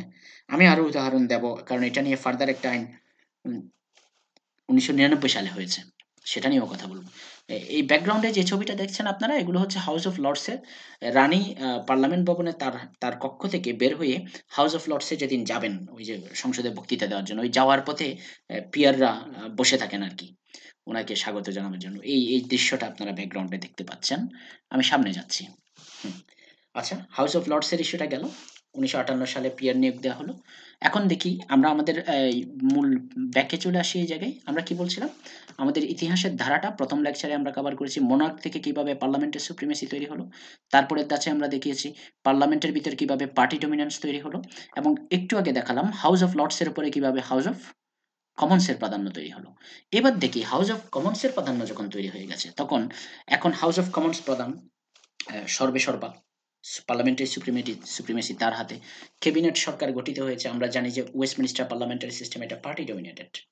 সুতরাং পার্টি যদি ডিকটেট করতে চায়, প্রধানমন্ত্রী পার্টির নেতা, ক্যাবিনেটে সবাই পার্টির ইনফ্লুয়েন্সিয়াল লোকজন। সুতরাং ব্যাক বেঞ্চার সাধারণ সদস্যরা যারা আছেন, তারা যদি সে না থাকে তাদের সরকারের জবাবদিহিতার জন্য, তাহলে তো হাউস অফ কমন্স এর ভিতর এক ধরনের প্রধানমন্ত্রী স্বৈরাচারিত তৈরি হওয়ার সুযোগ আছে। এবং সত্য এটা আছে, এটা হয়েছিল। এ কারণে ১৯৭২ সালের দিকে একজন ইউকের কনস্টিটিউশন ল এক্সপার্ট লর্ড ব্রাইস, তিনি একটা ডক্ট্রিন দিয়েছিলেন। ডক্ট্রিনটার নাম হচ্ছে ডিক্লাইন অফ পার্লামেন্ট। যে পার্লামেন্ট আমরা গঠন করেছি, কিন্তু আসলে পার্লামেন্ট ছিনতাই হয়ে গেছে। এটা এক্সিকিউটিভ, প্রধানমন্ত্রী এবং ক্যাবিনেটের হাতে এটা বন্দী হয়ে পড়েছে। এটার জবাবদিহিতা তারা নিশ্চিত করতে পারছে না পার্লামেন্ট। কারণ হচ্ছে দলের ভিত্তিতে সব চলে ওখানে। সুতরাং যার মেজরিটি আছে উনি ওনার দলের সদস্যদের নিয়ন্ত্রণ করেন। এই কারণে জবাবদিহিতা নিশ্চিত করা যায় না। তাহলে পার্লামেন্ট ক্যাবিনেট ডিক্টেটরশিপ থেকে কিভাবে গভর্নমেন্টাল অ্যাকাউন্টেবিলিটি বা মিনিস্টেরিয়াল রেসপন্সিবিলিটির দিকে যাচ্ছে, সেটা আমাদের বিবর্তনের পরের ধাপ। এবং সেটা আমরা দেখতে পাবো এখানে। ইয়েস, এটা এই যে ছবিটা আপনারা দেখতে পাচ্ছেন, এটা একটা সিলেক্ট কমিটি। এই কমিটিতে এই গোল হয়ে যারা বসেছেন তারা পার্লামেন্ট মেম্বার বিভিন্ন দলের। তাদেরকে ওই কমিটিগুলোর হয় চেয়ারম্যান এবং অন্যান্য মেম্বাররা। আর যারা এপাশে বসেছেন তারা কমিটির সামনে সাক্ষ্য দিচ্ছেন। তাদেরকে প্রশ্ন করা হচ্ছে, তারা এক্সপার্ট ওপিনিয়ন দিচ্ছেন। এরকম। আর পিছনে অন্যরা দর্শক আরকি। এই ছোট, ছোট কমিটি বিভিন্ন ডিপার্টমেন্ট ওয়াইজ। এটা এর আগ মানে সরকার গঠিত হয়েছে, আপনারা জানেন সরকারের স্বরাষ্ট্র, পররাষ্ট্র, শিক্ষা কত দফতর থাকে। তো দফতর ওয়াইজ সরকারের কার্যক্রমকে তদারকি করার জন্য পার্লামেন্টের একটা কমিটি, একটা কমিটি, এগুলোকে বলা হয় ডিপার্টমেন্টাল সিলেক্ট কমিটি। আমাদের দেশে আমরা এগুলোকে বলি স্ট্যান্ডিং কমিটি, সংসদীয় স্থায়ী কমিটি। হুম? এগুলো পার্লামেন্টের মেয়াদে, এক মেয়াদে এক পার্লামেন্ট গঠিত হয়, ওই মেয়াদের জন্য একটা কমিটি তৈরি হয়। হ্যাঁ? সো এই পার্লামেন্টের ডিপার্টমেন্টাল সিলেক্ট কমিটির রিফর্মটা 1959 সালে যেটা হয়েছে, এটা কিন্তু ব্রিটেনের পার্লামেন্টের ইতিহাসে একটা মাইলফলক। মাইলফলক এজন্য যে ব্রিটেনের পার্লামেন্টে তারা ক্যাবিনেট ডিক্টেটরশিপ থেকে অ্যাকাউন্টেবল গভর্নেন্সের দিকে খুব জোরে সরে যাচ্ছে। যে ওয়েস্টমিনিস্টার পার্লামেন্টে প্রধানমন্ত্রীর স্বৈরতন্ত্র কায়েম হয়, এই কথাটার বিপরীতে পার্লামেন্ট যে জবাবদিহিতা নিশ্চিত করতে পারে সেই মেকানিজম যে তার আছে, সেটা আমরা এখানে দেখতে পাবো। হ্যাঁ? এখানে 1979 সালের এই সিলেক্ট কমিটি রিপোর্টের মাধ্যমে, সিলেক্ট কমিটি সংস্কারের মাধ্যমে তারা গভর্নমেন্টের একটা স্ট্যান্ডার্ড দাঁড়িয়ে গেছে। পার্লামেন্ট গঠিত হলে ওই সরকার, ওই বছর যে সরকার আসে, সরকার যতজন মন্ত্রী, যতগুলো দফতর তৈরি করে, ঠিক সে পরিমাণ রিফ্লেক্টিভ মিরর করে সে পরিমাণ দফতর, মন্ত্রী এবং মন্ত্রীর বিপরীতে select committee on transport, select committee on education, select committee of, এইভাবে তারা করে এটা কমিটি করে দেয়। এবং কমিটির চেয়ারপারসন এবং মেম্বার এগুলো আসে, ধরেন প্রত্যেক সংসদে যখন নির্বাচিত হবে সরকারি দল এবং বিরোধী দলের সংখ্যানুপাতে, আসন অনুপাতে বলে দেওয়া হয় যে বিরোধী দল এতগুলো সিলেক্ট কমিটির চেয়ারম্যানশিপ তাদেরকে দেওয়া হবে, সরকারি দল তারা মেজরিটি, তারা এতগুলো সিলেক্ট কমিটির চেয়ারম্যানশিপ পাবে। সুতরাং চেয়ারম্যানশিপ বন্টন হয়ে যাবে, মেম্বারশিপ বন্টন হয়ে যাবে। সুতরাং এখানে সরকারি দল, বিরোধী দলের লোক, এই যে গোল জায়গায় বসে আছে, সবাই আছেন কিন্তু। এটার সুবিধাটা হচ্ছে এই হাউস অফ সিলেক্ট কমিটিগুলোকে বলা হয় কমিটি সিস্টেম। আমি তো এখন পার্লামেন্টের উপর পিএইচডি করছি, এগুলো আমার সরাসরি রিসার্চের বিষয়বস্তু। কমিটি সিস্টেমের ক্ষেত্রে যেটা হয় সেটা হচ্ছে তারা যখন এই কমিটিতে বসে কাজ করেন, তারা কিন্তু ওই সংসদের ফ্লোরের মতো Awami League, BNP, labour party, টরি পার্টি ওরকম দলকানাভাবে মানে ভূমিকা রাখেন না। বা ধারণা করা হয় যে সিলেক্ট কমিটির কাজগুলো এরা মনে করেন যে এটা অ্যাপলিটিক্যাল, এটা অরাজনৈতিক। এটা মূলত সরকারের প্রশাসন যন্ত্রকে জবাবদিহিতার আওতায় রাখার জন্য আমরা রাজনীতির ঊর্ধ্বে গিয়ে এটা সংসদীয় ভূমিকা রাখব। এবং এরা যখন নটোরিয়াসলি নন পার্টিজানশিপ, এবং তাদের অ্যাপ্রোচ হচ্ছে রাজনৈতিক দলের প্রতিনিধি হয়েও মেম্বাররা আসলেও তারা একে অপরকে দলমতের ঊর্ধ্বে গিয়ে কিন্তু সুশাসন, দুর্নীতি, স্বচ্ছতা, দুর্নীতি বিরোধী অবস্থান এবং জবাবদিহিতার বিধানটাকে তারা সামনে রেখে রাষ্ট্র মানে এটা জবাবদিহিতা নিশ্চিত করার চেষ্টা করে থাকে, সে যে দলেরই সরকার হবে হোক। এই কারণে সিলেক্ট কমিটিগুলো কিন্তু ব্রিটেনের পার্লামেন্টের, এখন আমি বলবো যে এটা ক্রাউন জুয়েল। ব্রিটেনের পার্লামেন্টের সবচেয়ে শক্তির জায়গা হচ্ছে এটা। হ্যাঁ? এটা কিন্তু সরকারি দলগুলো এত খুব বেশি পছন্দ করেনি যে মানে আপনি, কারণ তারা তারা 1979 সালে এটা করেছে, এটা সত্য। হ্যাঁ? তো কিন্তু তারা এটা আসলে পুরো 1979 সালেই যে সবকিছু দিয়ে দিয়েছে এমন না। কারণ স্টিল সিলেক্ট কমিটিতে আপনি যখন চেয়ারম্যান দেবেন বা মেম্বার দেবেন, এগুলো দলের প্রধানরাই তো দেবেন। তো এরা কাকে কোন সিলেক্ট কমিটিতে দিচ্ছে এটার ভিত্তিতে দলের দিকে চেয়ে থাকা, কিছুটা চাপ দলের, প্রত্যেক দলের তার মেম্বারদের উপর রাখার সুযোগ থাকে। তো 2000 সালে এসে একটা স্ট্যান্ডিং কমিটি, এই সিলেক্ট কমিটিগুলোর সবগুলো সিলেক্ট কমিটিকে লিয়াজো করার জন্য, একটা সমন্বয় করার জন্য একটা লিয়াজো কমিটি আছে। হ্যাঁ? এটা হচ্ছে আবার প্রত্যেকটা সবগুলো সিলেক্ট কমিটির চেয়ারম্যানদেরকে মিলে সব চেয়ারম্যানদের কমিটিটা হচ্ছে লিয়াজো কমিটি। এই লিয়াজো কমিটি 2000 সালে একটা রিপোর্ট দিয়েছিল। একটা স্টাডি রিপোর্ট তারা করে বলল, এটা স্টাডি রিপোর্টটার নাম হচ্ছে shifting the balance. Shifting the balance এটার অর্থ কি? তারা বলছে আপনারা এক কাজ করেন, এতদিন যা হওয়ার হয়েছে 1979 সাল থেকে 2000 সাল পর্যন্ত আমরা গত 20 বছর ধরে দেখছি ভালো কাজ করছি, কিন্তু আমরা আরো ভালো করতে পারবো যদি আমাদের কমিটি চেয়ারম্যানশিপ এবং মেম্বারশিপ এগুলো গোপন ভোটে নির্বাচিত করা যায়। কারণ এগুলো এখন সরকারি দল বা বিরোধী দলের হুইপ যারা আছেন, নেতা যারা আছেন, তারা ঠিক করে দিচ্ছেন। তারা তাদের আস্থাভাজন লোকজন দিচ্ছেন, একটু ঘাটতেরা হলে কাউকে দিচ্ছেন না। এরাও আর দলের বাইরে যে, সো এই কারণে এটাকে আরো শক্তিশালী করার জন্য তারা প্রস্তাব দিল যে এটা সিক্রেট ব্যালটে করা হোক তাদের নির্বাচনটা। সেটা মানা হয়নি। বরঞ্চ যেটা হয়েছে 2001 সালে যে সংসদটা গঠিত হয়েছে সেখানে দেখা গেল যে, আমি দুজন ব্যক্তির নাম বলছি, গিনেথ ডানুডি এবং ডোনাল্ড অ্যান্ডারসন। এদের দুজনকে এই লেবার পার্টির সরকার, কিন্তু 2001 সালে লেবার পার্টি, টনি ব্লেয়ারের সরকার গঠিত হয়েছে। সে করছে কি, আগের সংসদে একজন ছিল ট্রান্সপোর্ট সিলেক্ট কমিটির চেয়ারম্যান, ডোনাল্ড অ্যান্ডারসন ছিলেন ফরেন অ্যাফেয়ার্স কমিটির চেয়ারম্যান। ওদেরকে পরের সংসদে এসে ওদেরকে আর চেয়ারম্যান হিসাবে নমিনেশন দেওয়া হয়নি। কেন? ধারণা করা হয় যে আগের সরকারের মেয়াদে এই গিনেথ ডানুডি এবং ডোনাল্ড অ্যান্ডারসন এনারা দুজন সরকারের জন্য বেশ বিব্রতকর কিছু পরিস্থিতি তৈরি করছিলেন, বেশ কড়া ছিলেন, জবাবদিহিতা দাবি করছেন বিভিন্ন জায়গায়। এটা টনি ব্লেয়ারের সরকার পছন্দ হয়নি, ফলে তারা 2001 সালে যখন এই নতুন কমিটি অ্যাপয়েন্টমেন্ট করলো, দেখা যাচ্ছে যে এই কমিটিগুলোতে তাদের চেয়ারম্যানশিপ দেওয়া হয়নি, মেম্বারশিপও দেওয়া হয়নি। তখন সবার টনক লড়লো, কি হলো, এই মানুষগুলো তো, কারণ এই ডানোডি এবং অ্যান্ডারসন তারা তাদের এই এরিয়াতে এক্সপার্টাইজের জন্য বিখ্যাত। তারা তাদের নিউট্রাল, পার্টি নিউট্রাল অবস্থান এবং আহ, জবাবদিহিতার দিকে তাদের কমিটমেন্ট, এটা স্বীকৃত ছিল তখন। এই ধরনের মানুষকে সিলেক্ট কমিটিতে দেওয়া হচ্ছে না। তখন করলো কি, এই সরকারি দলের উপর চাপ আসলো এবং হাউসে যখন এটা বটাবটিতে দেওয়া হলো, হাউসে তো এমনি ফর্মাল একটা মোশন দিয়ে অ্যাপ্রুভ করাইতে হয়, অ্যাপ্রুভ এটা আর করে না হাউস। কারা করছে না? লেবার পার্টির মেম্বাররাই করছে না। কনজারভেটিভ পার্টি তো বিরোধী দলে আছেই, কারণ হচ্ছে তারা বলছেন না, ডানুটি এবং অ্যান্ডারসন এরা এরা খুব প্রমিনেন্ট নেম, এরা গত গত মেয়াদে তাদের পারফরমেন্স ভালো, তারা সরকারকে জবাবদিহিতার জন্য চেষ্টা করেছে, আপনারা এটার জন্য শাস্তি দিতে পারেন না। এইটা যখন ঘটে গেল, তখন এরা সরকার একটু চাপে পড়ে পড়ে করলো কি, না, লিস্ট চেঞ্জ করে তাদের দুজনকে আবার ঠিক ট্রান্সপোর্ট কমিটির চেয়ারম্যান এবং ফরেন অ্যাফেয়ার্স কমিটির চেয়ারম্যান হিসাবে রেখে মোশন দিল, তখন পাশ হলো। তাহলে দেখেন, 2000 সালে লিয়াজু কমিটি যখন শিফটিং দ্য ব্যালেন্স রিপোর্ট দিয়েছে, সেটা কিন্তু ইগনোর করে চেষ্টা করেও 2001 সালে পারা যায়নি। এবং আস্তে আস্তে 2010 সালে তখন আরেকটা কমিটি গঠন করেছে তারা, আরেকটা সিলেক্ট কমিটি, সেটা হচ্ছে মডার্নাইজেশন কমিটি। পার্লামেন্টের মডার্নাইজেশন বা আধুনিকীকরণের জন্য একটা স্টাডি করে তারা একটা রিপোর্ট দিয়েছে। সেই রিপোর্টটির নাম হচ্ছে রিবিল্ডিং দ্য হাউস। সেই রিপোর্টে তারা বলল যে না, অনেক কথা হয়েছে, 2000 সালে লিয়াজু কমিটি একবার বলেছিল, শোনা হয়নি, এবার মানতে হবে। সো 2010-এ এসে এবার নিয়ম হয়েছে যে যখন চেয়ার নির্বাচিত হবে, ধরেন আপনাকে লেবার পার্টিকে বলল আপনার হাতে এই 15টা চেয়ার, কমিটির চেয়ারম্যান আপনাকে দেওয়া হলো, আর কনজারভেটিভ পার্টি তারা এখন ক্ষমতায়, তারা বললো আমরা 20টা কমিটির চেয়ারম্যান পাবো, ফাইন, ওটুকুই যথেষ্ট।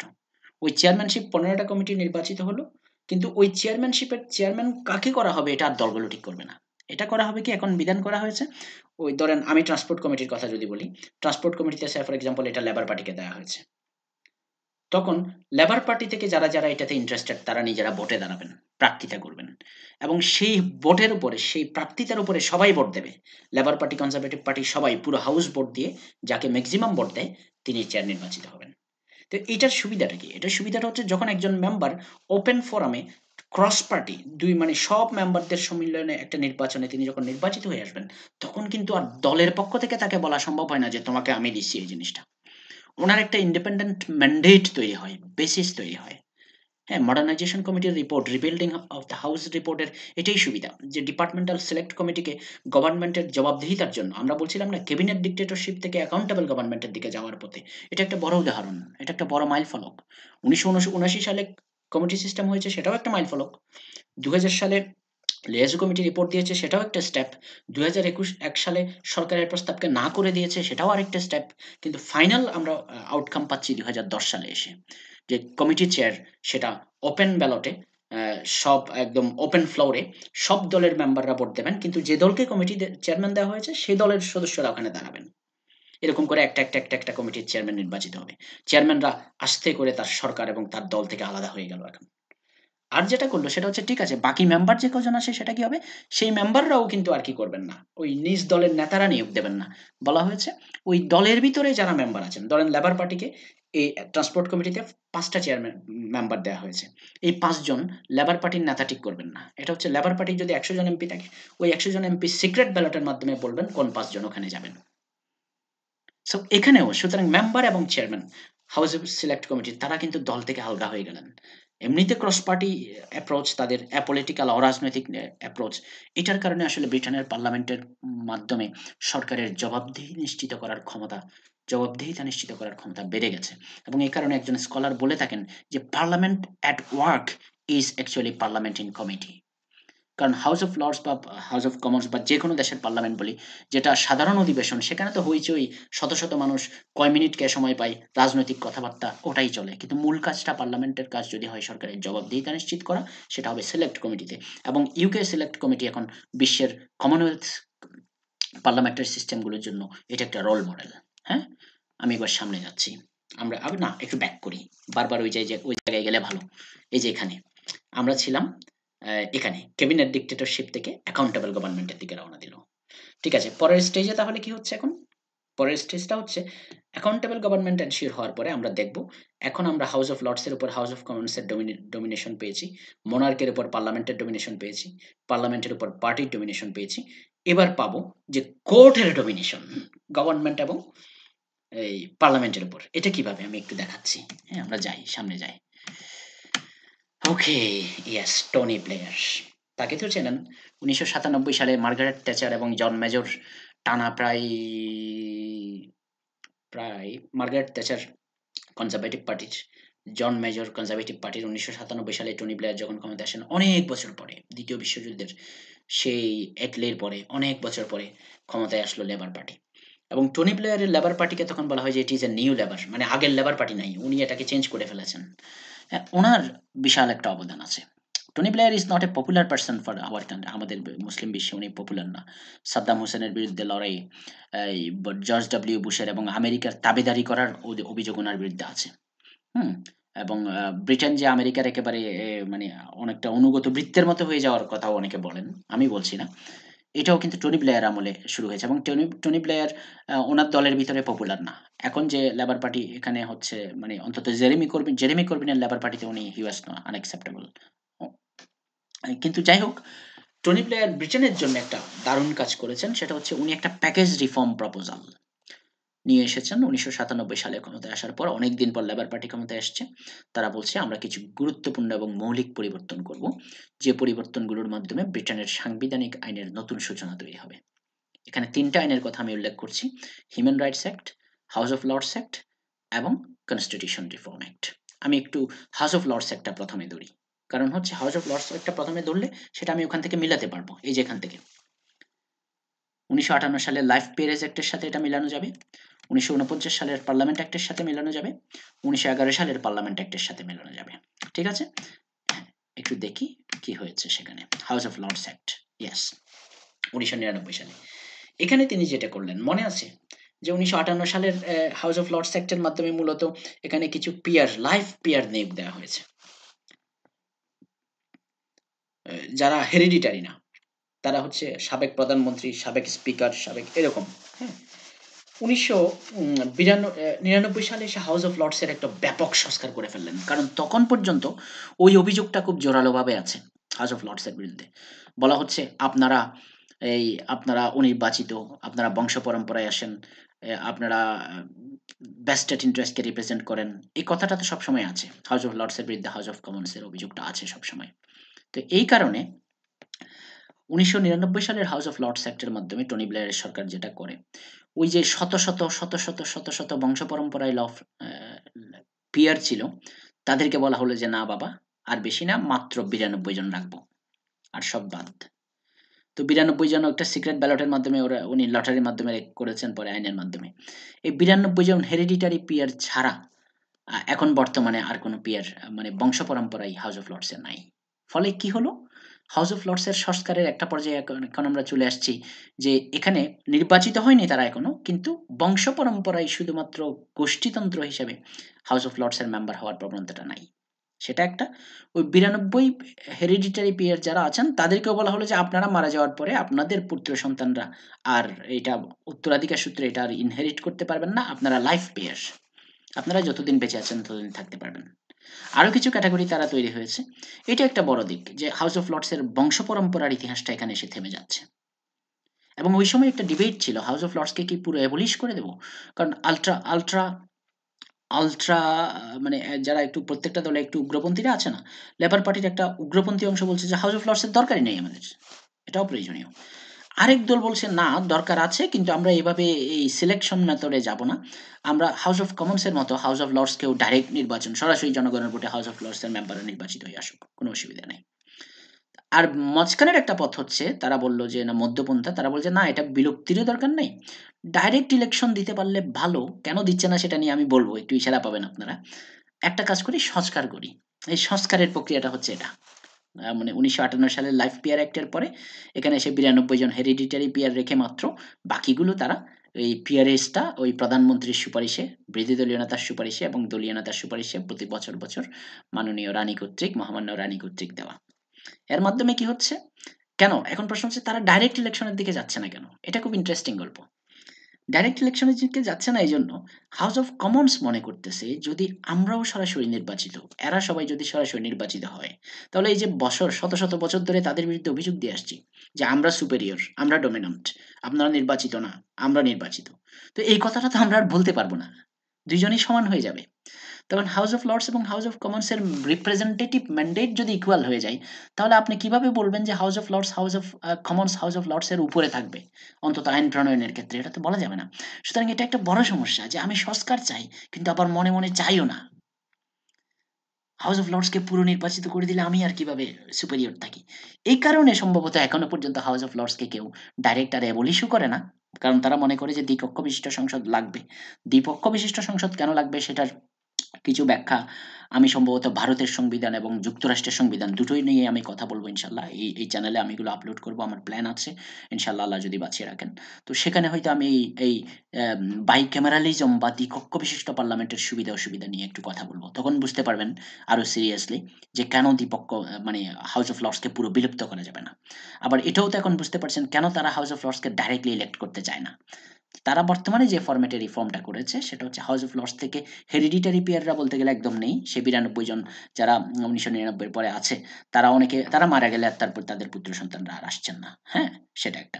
আরেকটা হচ্ছে এর মাধ্যমে হাউস অফ লর্ডস এর আরেকটা ভূমিকা, এটাও দরকার।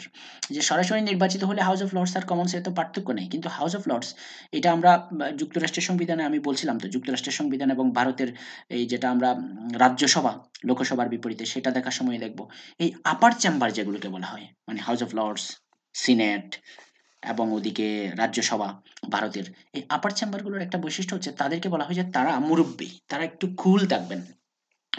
এই যে হাউস অফ কমন্স তো জনগণের ভোটে ঘন ঘন পাল্টে নির্বাচিত হয়ে আসে, ইয়াং মানুষজন আসে, মাথা গরম থাকে, এখন জনগণ যেটা চায় সেটা তাৎক্ষণিক করে ফেলতে পারে, চায়।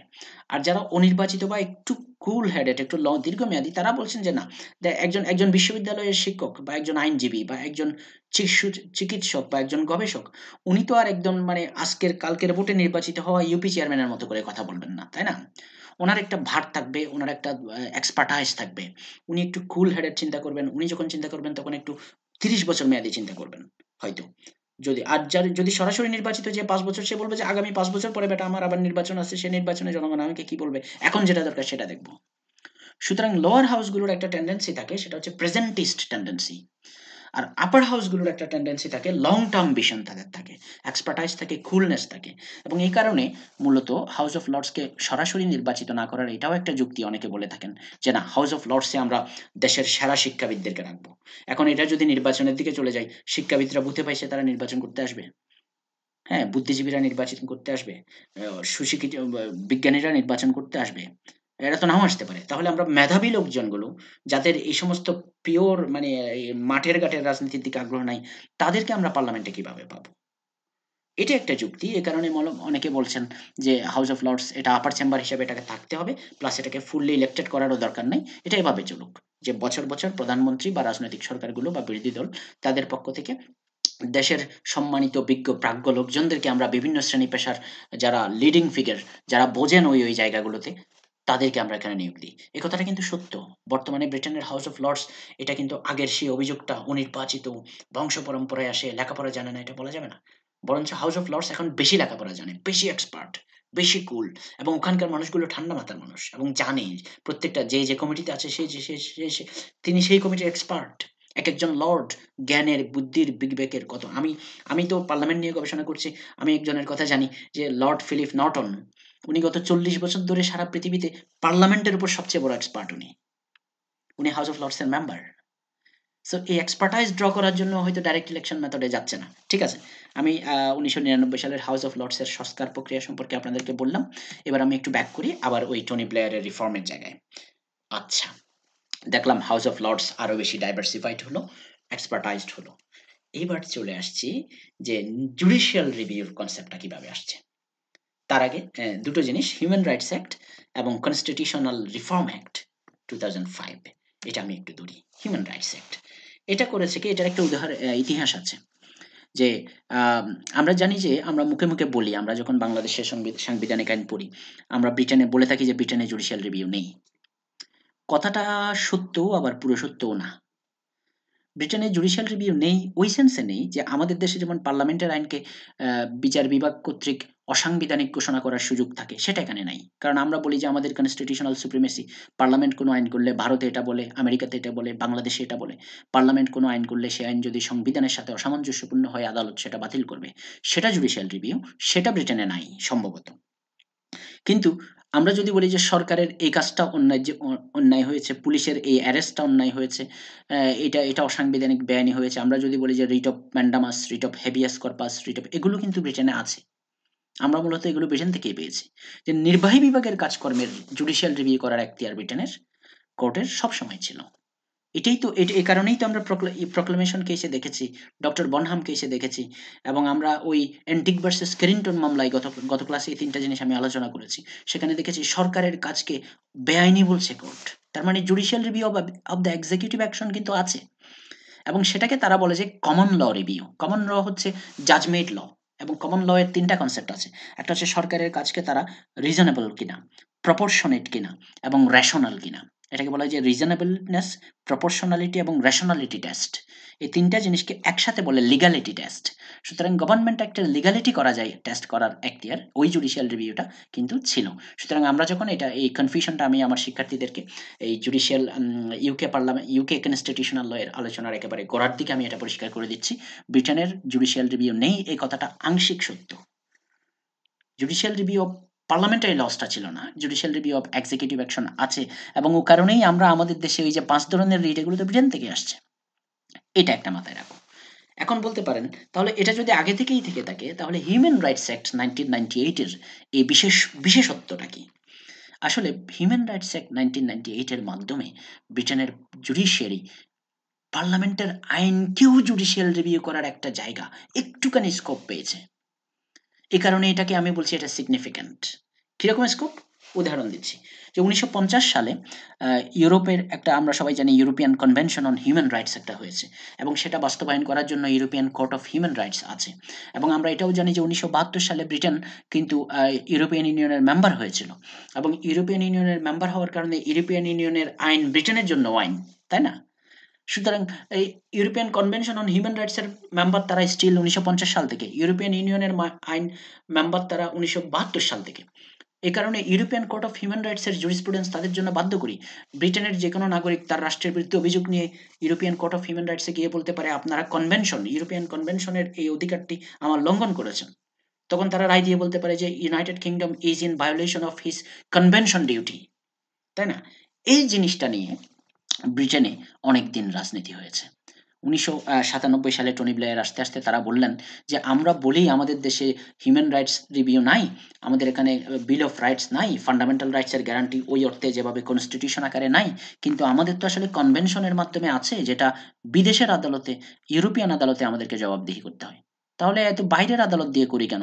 তার চেয়ে বলো ব্রিঙ্গিং দ্য রাইটস হোম। এই আইনগুলোকে আমরা, এই মানবাধিকারগুলোকে আমরা দেশের আইনের ভিতর অন্তর্ভুক্ত করে ফেলি। দ্যাটস হোয়াই 1998 সালের হিউম্যান রাইটস অ্যাক্ট।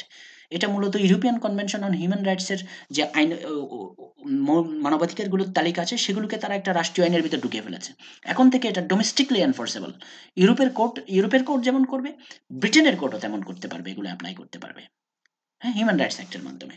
এই জন্য সেকশন 3 তে তারা বলেছে যে হিউম্যান রাইটস অ্যাক্ট 1998 এর আওতায় যখন কোনো মানবাধিকার ভায়োলেশনের অভিযোগ আসবে, তখন কোর্ট এই মানবাধিকারগুলো, হিউম্যান রাইটস অ্যাক্টের বর্ণিত মানবাধিকারগুলো ব্যাখ্যা দেওয়ার সময়, কনস্ট্রাকশন অ্যান্ড ইন্টারপ্রিটেশনের সময়, তারা কিন্তু ইউরোপিয়ান কোর্ট অফ হিউম্যান রাইটসের যে ব্যাখ্যাগুলো আগে থেকে ছিল সেগুলো নজরে রাখতে পারে, সেগুলো বিবেচনায় নিতে পারে, এবং সেগুলো সমন্বয় করে ব্যাখ্যা করবে, যেন ব্রিটেনের আভ্যন্তরীণ রাষ্ট্রীয় আইনে এই হিউম্যান রাইটস অ্যাক্টটা যেন কনভেনশনের সাথে অসামঞ্জস্যপূর্ণ হয়ে না যায়। সুতরাং it is bringing rights home. এখন অসুবিধাটা কোথায়? সেকশন 4 এ গিয়ে বলছে ধরা যাক হিউম্যান রাইটস অ্যাক্ট এটা একটা আইন। এখন ব্রিটেনের আরেকটা আইন আরেকজন নাগরিক গিয়ে কমপ্লেন করে বলল যে এই আইনটার এই ধারাটা হিউম্যান রাইটসে বর্ণিত এই ধারার সাথে সাংঘর্ষিক, এটার কারণে আমি হিউম্যান রাইটসের এই অধিকারটা পাচ্ছি না। তার মানে কি দাঁড়াইলো? তার মানে পার্লামেন্টের একটা আইনকে এখন জুডিশিয়াল রিভিউ করে দেখানো যাবে যে এই আইনটা হিউম্যান রাইটস অ্যাক্টের সাথে সামঞ্জস্যপূর্ণ কিনা। তার মানে আমাদের যেমন কনস্টিটিউশনে ফান্ডামেন্টাল রাইটস পার্ট 3 আছে, ওদের অভাবে কনস্টিটিউশনে না থাকলেও ওদের তো হিউম্যান রাইটস অ্যাক্ট আছে, তাই না?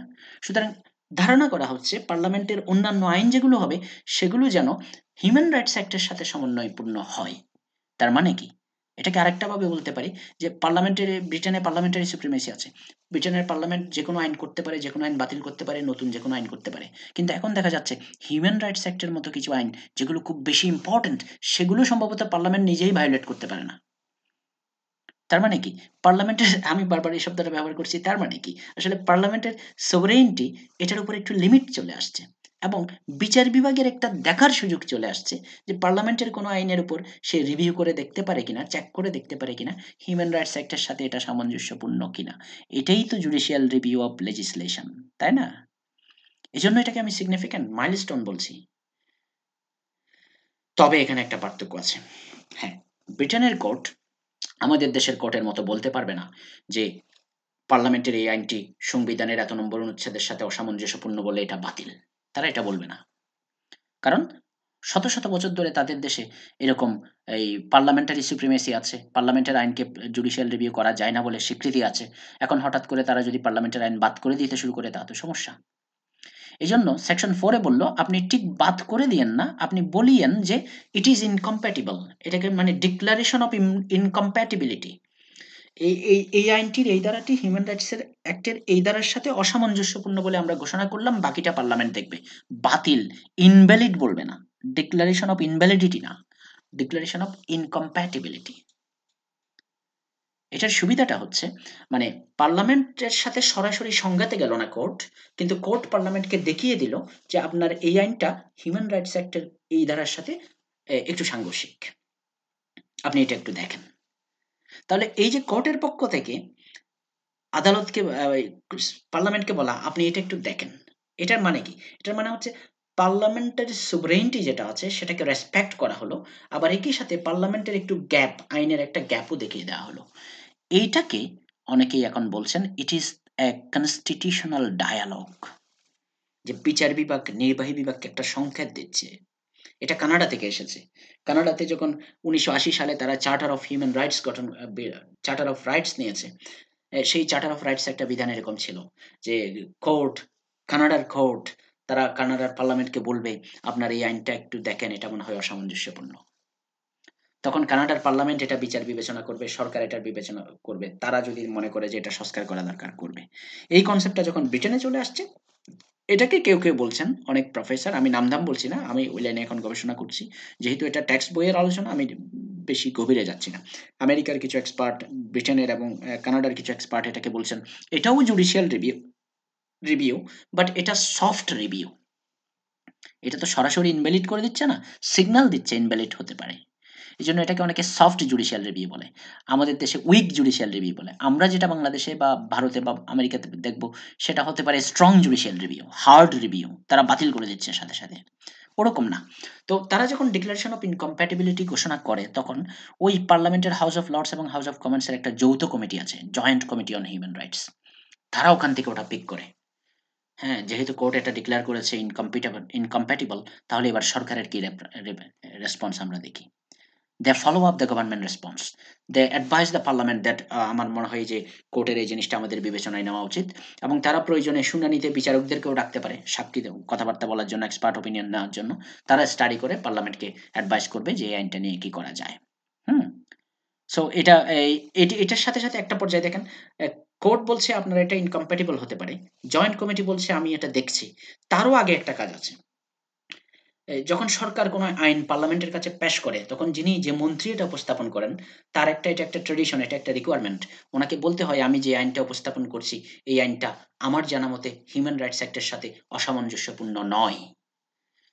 এটা হচ্ছে একদম মানে কোর্টে মামলা যাওয়ার আগে শুরু থেকে চেক করা, প্রি চেক। সরকারকেই সেলফ নিজে থেকে চেক করা, গভর্নমেন্টকে ডিক্লারেশন অফ কম্প্যাটিবিলিটি, এটা সামঞ্জস্যপূর্ণ আমি বিশ্বাস করি, এই জন্য আমি এটা উপস্থাপন করছি। তার মানে ৩ স্তরের চেক তৈরি হলো।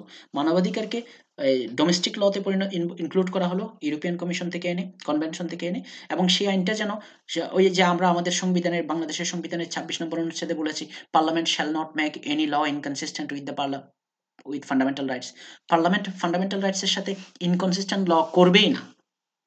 এটা হচ্ছে এখানে গভর্নমেন্টস ডিক্লারেশন। গভর্নমেন্ট আইন করার সময় বলবে যে আমি মনে করি এটা ইনকনসিস্টেন্ট না। আবার যদি কোনো রকম ইনকনসিস্টেন্ট হয়ে যায় তখন আমাদের কোর্ট বলবে এটা অসাংবিধানিক, আর ওদের কোর্ট এটা বলবে যে না এটা অসামঞ্জস্যপূর্ণ।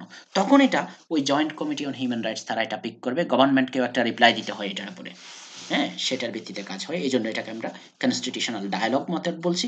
কেউ কেউ সফট জুডিশিয়াল রিভিউ বলছেন, উইক জুডিশিয়াল রিভিউ বলছেন, বাট স্টিল আমরা মনে হয় একটা ডেভেলপমেন্ট পেয়ে গেলাম যে ব্রিটেনের পার্লামেন্টের উপরে সুভরেনিটি থাকলেও বর্তমানে ব্রিটেনের কোর্ট, বিচার বিভাগ এই হিউম্যান রাইটস অ্যাক্টের সাথে আইনগুলো সামঞ্জস্যপূর্ণ কিনা সেটা দেখার এবং সে ব্যাপারে মন্তব্য করার অধিকার পেয়েছেন।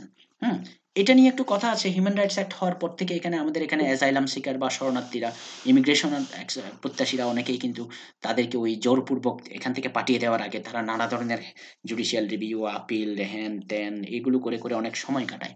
এবং এই কারণে টরিরা, কনজারভেটিভ পার্টি যারা আছেন তারা বলছেন যে আমরা হিউম্যান রাইটস অ্যাক্ট বাতিল করে দেবো, এটা অ্যাবিউজ হচ্ছে, গভর্নমেন্টের কাজে হস্তক্ষেপ করছে, ঘন ঘন জুডিশিয়াল রিভিউ আসতেছে, বিচার বিভাগ এই সরকারের কাজে বাধা সৃষ্টি করছে, পার্লামেন্টের বিভিন্ন আইন নিয়ে কন্টিনিউয়াসলি মাথা ঘামাচ্ছে। এই ধরনের একটা কল কিন্তু টরি পার্টির পক্ষ থেকেও আছে। বাট স্টিল তারা কয়েকবার ক্ষমতায় আসছে, 2016 সালেও আসছে, 10 সালেও আসছে, এখনো আছে। তারা কিন্তু সরাসরি এখনো এটা মানে একেবারে বাতিল করার উদ্যোগ নিচ্ছে না। মুখে বলে যে তাদের এই হার্ডকোর সাপোর্টাররা বলে এটা বাতিল করে দেব।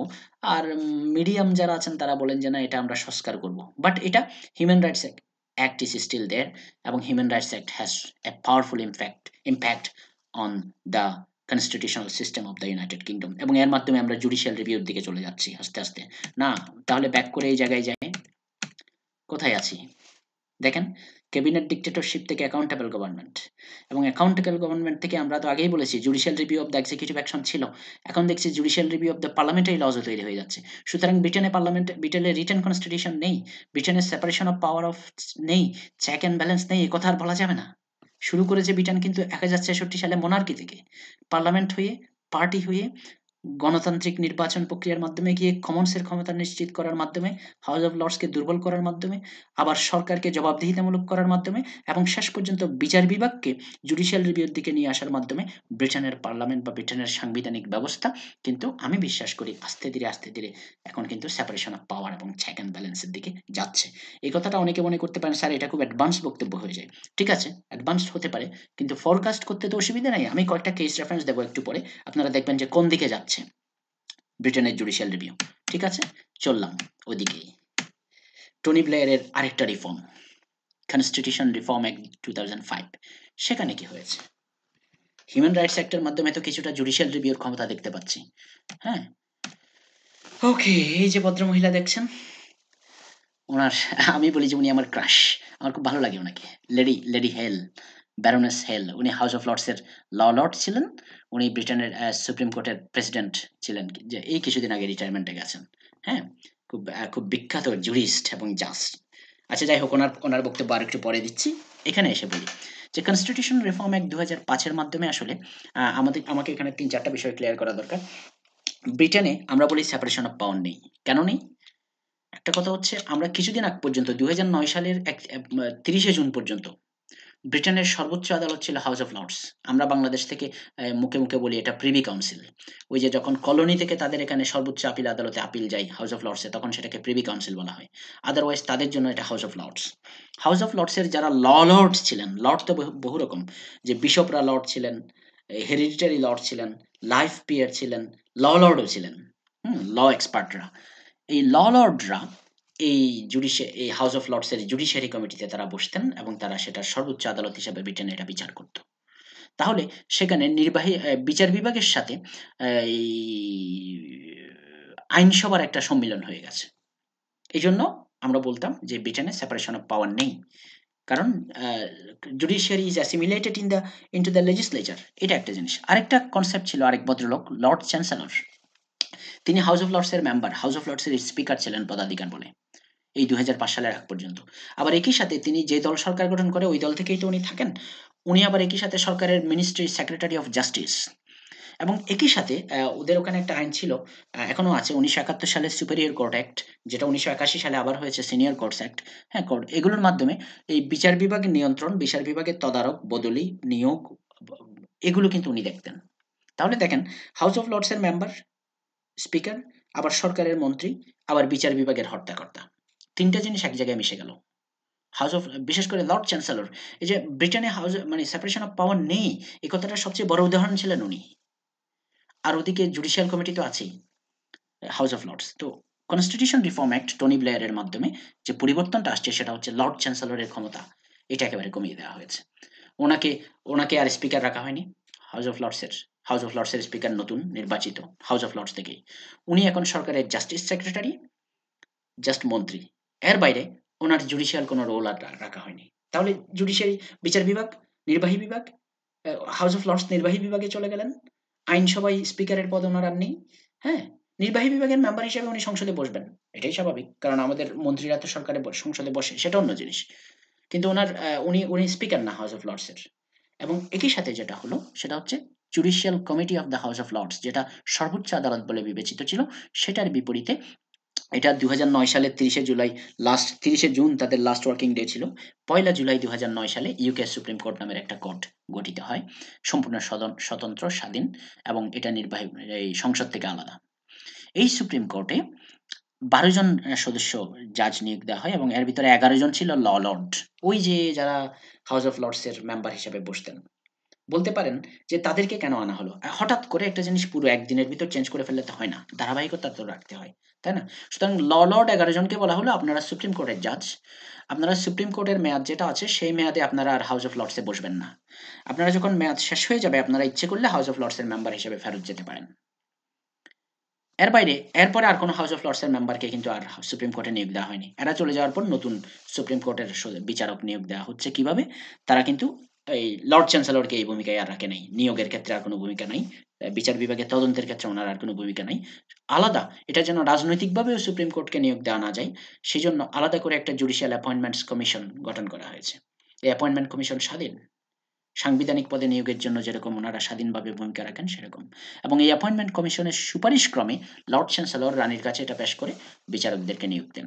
সেখানে যেন দলীয়করণ না হয়, স্বচ্ছতা থাকে, মেধাবী লোকজন যেন নিয়োগ পায়, সেটা নিশ্চিত করা হয়েছে।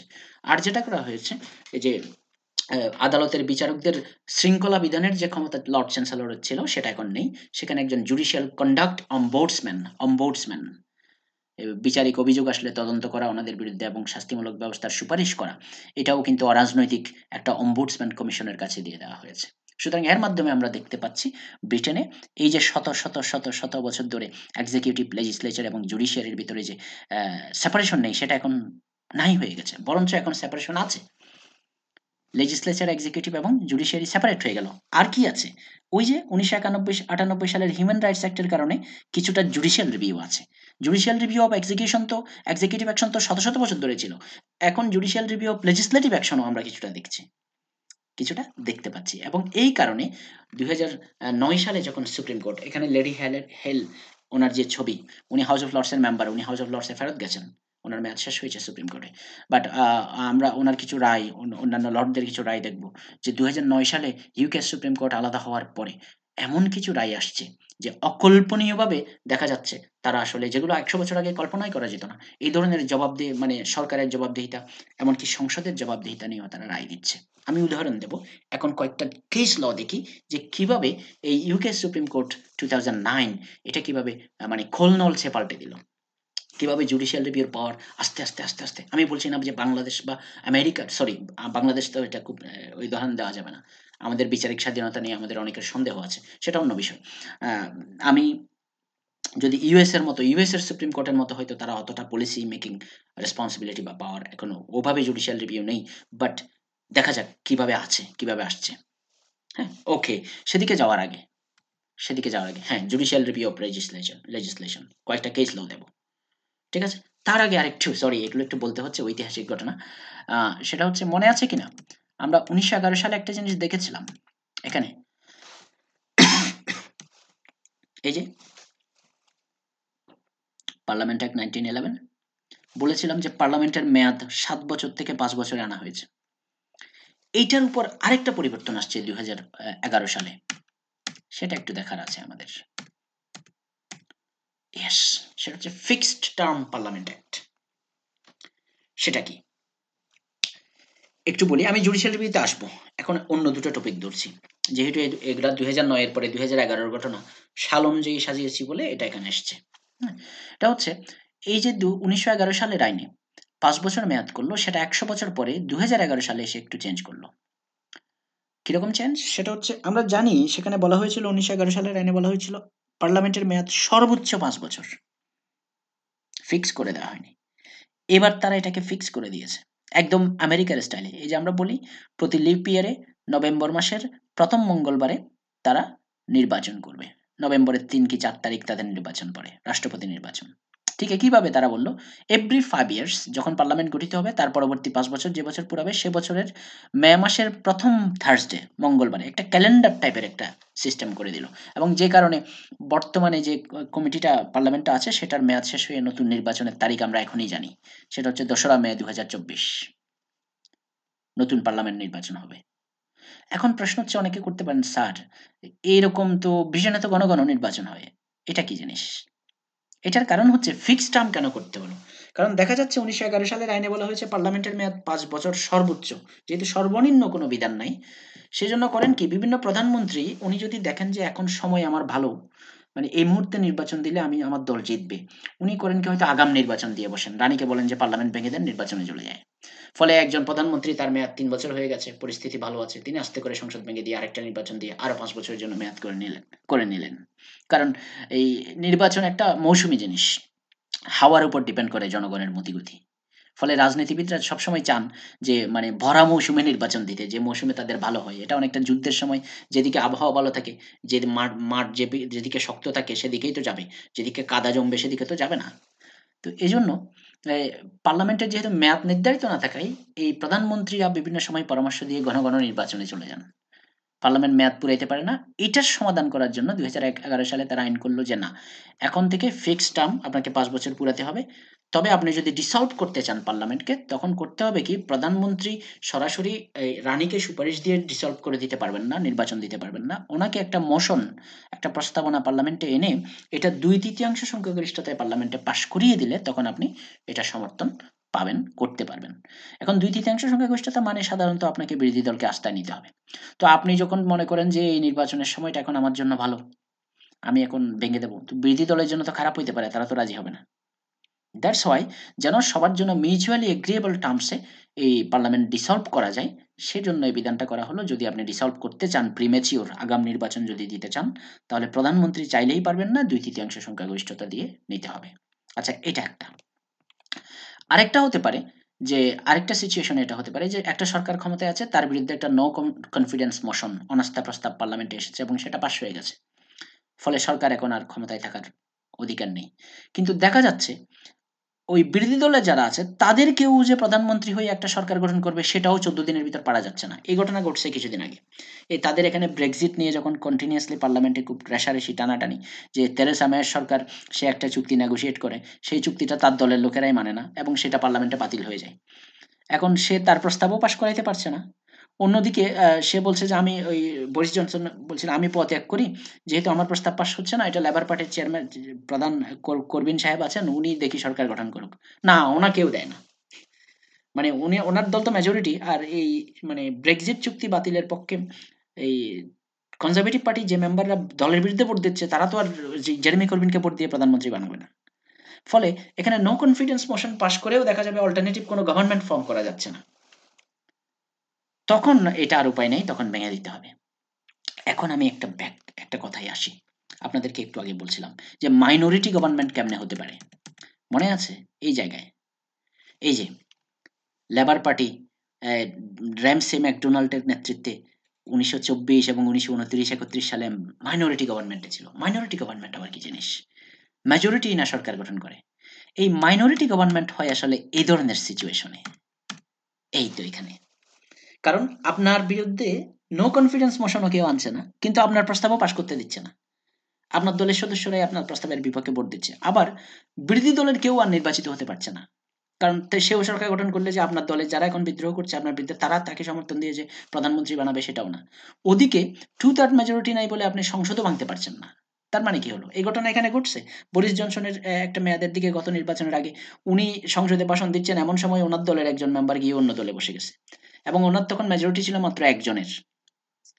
মানে একজনের মেজরিটি, তো সে একজন ওদিকে চলে যাওয়াতে স্পষ্টতই ওনার কোনো মেজরিটি নেই, উনি একটা মাইনরিটি গভর্নমেন্ট।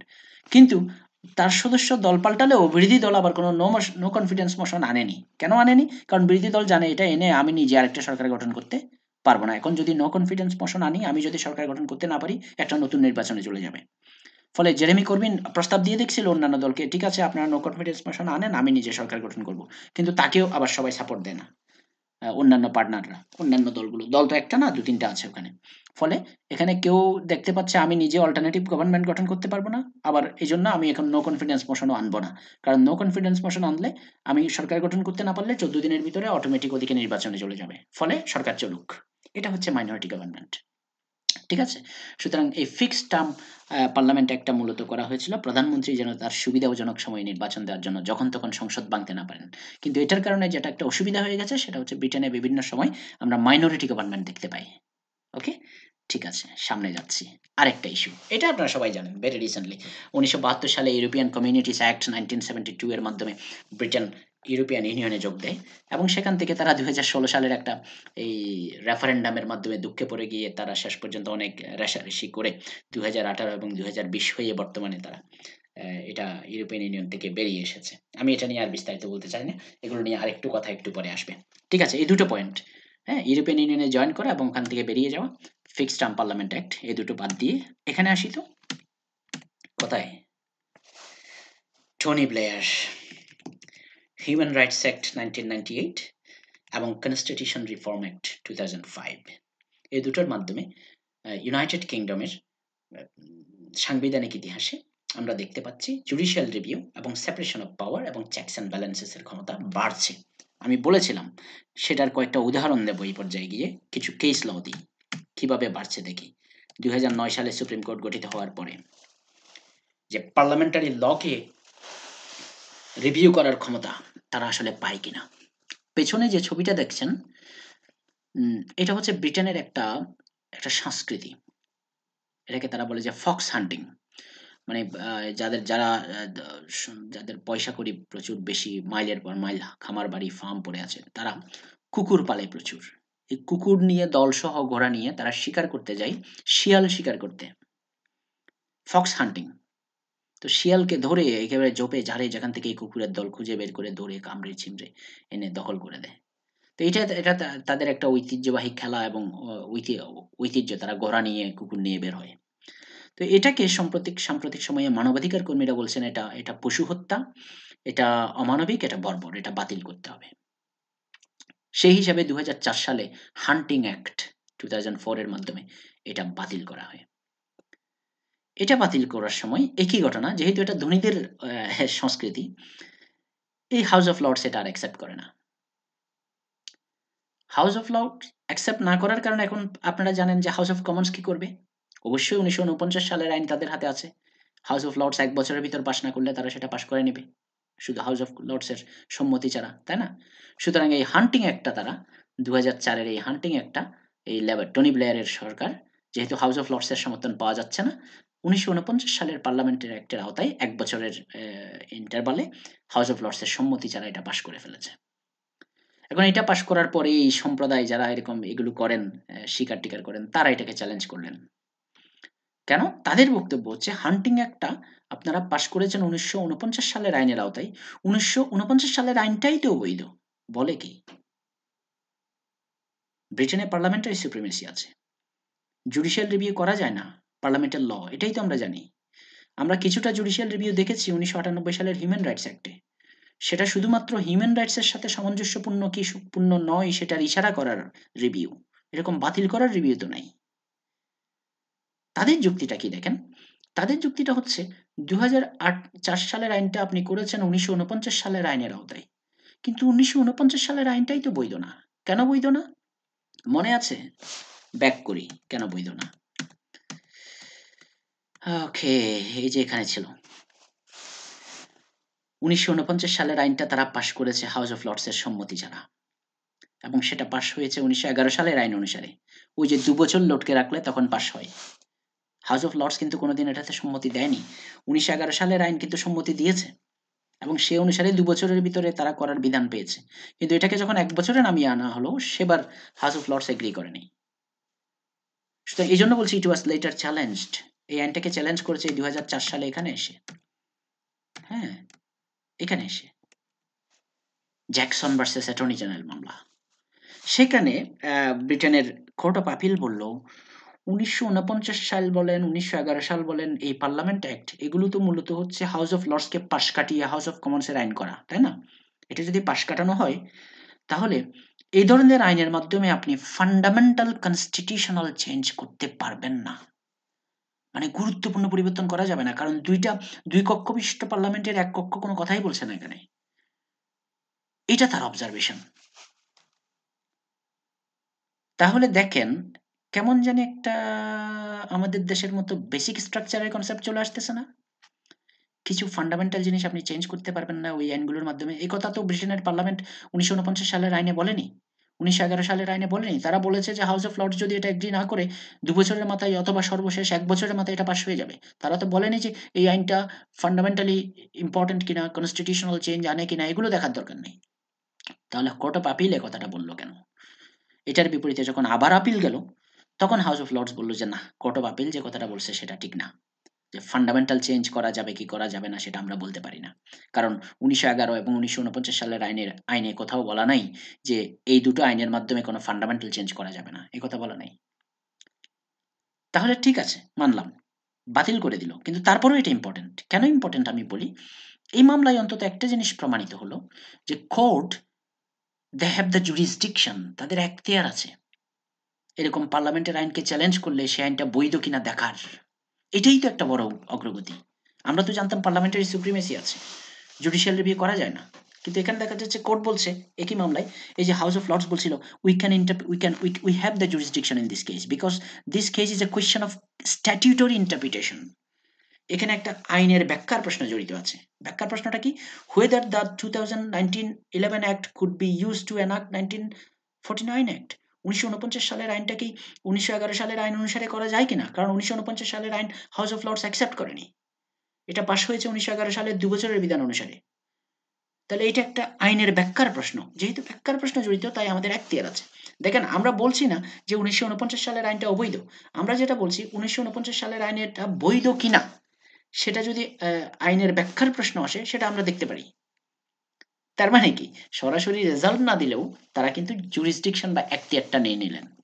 এবং এই মামলায় ওই যে ব্যারোনেস হেল, লেডি হেল বলি আমি, হেল অ্যান্ড লর্ড হোপ এবং লর্ড স্টেইন, এগুলো লর্ড সুপ্রিম কোর্টের, তারা ইশারা করে বললেন যে না, আমরা মনে করি যে এটা খুব ইম্পর্ট্যান্ট। এই লর্ড স্টেইনের এই উদ্ধৃতি যেখানে এই মামলায় যেটার সাথে লর্ড হোপ এবং লর্ড ব্যারোনেস হেল এগ্রি করেছেন, সেই উদ্ধৃতিটা এখন বিভিন্ন একাডেমিক জার্নালে বিশ্ববিদ্যালয়ের প্রফেসররা এবং ল এক্সপার্টরা তারা এটা ঘন ঘন ব্যবহার করছেন।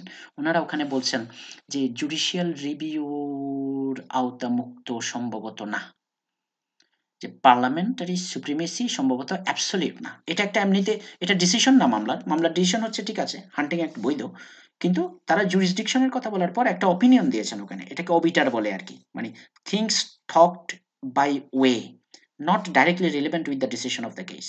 তারা এমনি কথা প্রসঙ্গে সূত্র প্রসঙ্গে এখানে কথা পাঠতে গিয়ে কথাটা এসেছে এবং এক জায়গায় ওখানে বলেছেন ওনারা যে পার্লামেন্টের সুপ্রিমেসি মনে হয় অ্যাবসলিউট না, কারণ হিউম্যান রাইটস অ্যাক্ট যেহেতু তৈরি হয়ে গেছে এখন আমরা পার্লামেন্টের আইনকে দেখতে পারি। আবার এই ইউরোপিয়ান ইউনিয়ন যেহেতু আছে, এটার যেহেতু প্রায়োরিটি ছিল তখন, তাহলে ইউরোপিয়ান আইনের সাথে আমাদের আইন সামঞ্জস্যপূর্ণ কিনা সেটাও আমরা দেখতে পারি। তার মানে কি হলো, পার্লামেন্টের সুপ্রিমেসি সম্ভবত অ্যাবসলিউট না। এটা একটা ইশারা। এই ইশারাটা কিন্তু ধরেছে এখানকার স্কলাররা, যে বিচার বিভাগ একে বলল আমার ক্ষমতা আছে জুডিশিয়াল রিভিউ করার, হ্যাঁ, এখতিয়ার আছে। এখন বলছে আপনার পার্লামেন্টারি সুপ্রিমেসি সম্ভবত অ্যাবসলিউট না। এটা একটা ইশারা আরকি। ওই যে হিউম্যান রাইটস অ্যাক্ট এর মতো। ডিক্লারেশন অফ ইনকম্প্যাটিবিলিটি, আমি ইনভ্যালিড বলছি না। আমি বলছি এটা সম্ভবত অসামঞ্জস্যপূর্ণ। এরকম একটা ব্যাপার। তাহলে জ্যাকসন ভার্সাস অ্যাটর্নি জেনারেল খুব বিখ্যাত একটা মামলা। আমরা দেখতে পাচ্ছি ক্রিপিংলি ধীরে স্লোলি জুডিশিয়াল রিভিউটা একটু করে স্ট্রং হচ্ছে। Judicial review of legislation. আরেকটা সাইড দেখি। এই ধরনের আরেকটা মামলা, AXA General Insurance versus HM Advocate. এটা একটা স্কটল্যান্ডের পার্লামেন্টের মামলা। আপনারা জানেন যে আমি গত ক্লাসে স্কটল্যান্ডের পার্লামেন্টের কিছু ক্ষমতার কথা বলেছিলাম। তাদের ডেলিগেটেড লেজিসলেটিভ পাওয়ার আছে, তাদের কিছুটা আইন প্রণয়নের ক্ষমতা ব্রিটিশ পার্লামেন্ট থেকে 1998 সালের আইন অনুসারে দেওয়া হয়েছে। তারা 2000 সালে একটা আইন করেছে যে অ্যাসবেস্টস রিলেটেড কোনো সাবস্টেন্সের কারণে ক্ষতি হলে সেটার জন্য ক্ষতিপূরণ জনগণ চাইতে পারে এবং ইন্স্যুরেন্স কোম্পানিগুলো এগুলো দিতে হবে। এটা তাদেরকে কেন বলতে হলো? কারণ এর আগে হাউস অফ লর্ডসের একটা মামলা 2008 সালে রথওয়েল ভার্সাস কেমিক্যাল ইনসুলেটিং কোম্পানি, এই ইনসুলেটিং কোম্পানির বিরুদ্ধে মামলা হয়েছে যে অ্যাসবেস্টস দূষণের কারণে তারা ক্ষতিপূরণ চেয়েছিল। ওই মামলায় কোর্ট বলছে যে না, এই অ্যাসবেস্টস যে সাবস্টেন্সটার জন্য ক্ষতিপূরণ দিতে বলা হচ্ছে সেই সাবস্টেন্সটা ক্ষতিপূরণযোগ্য নয়।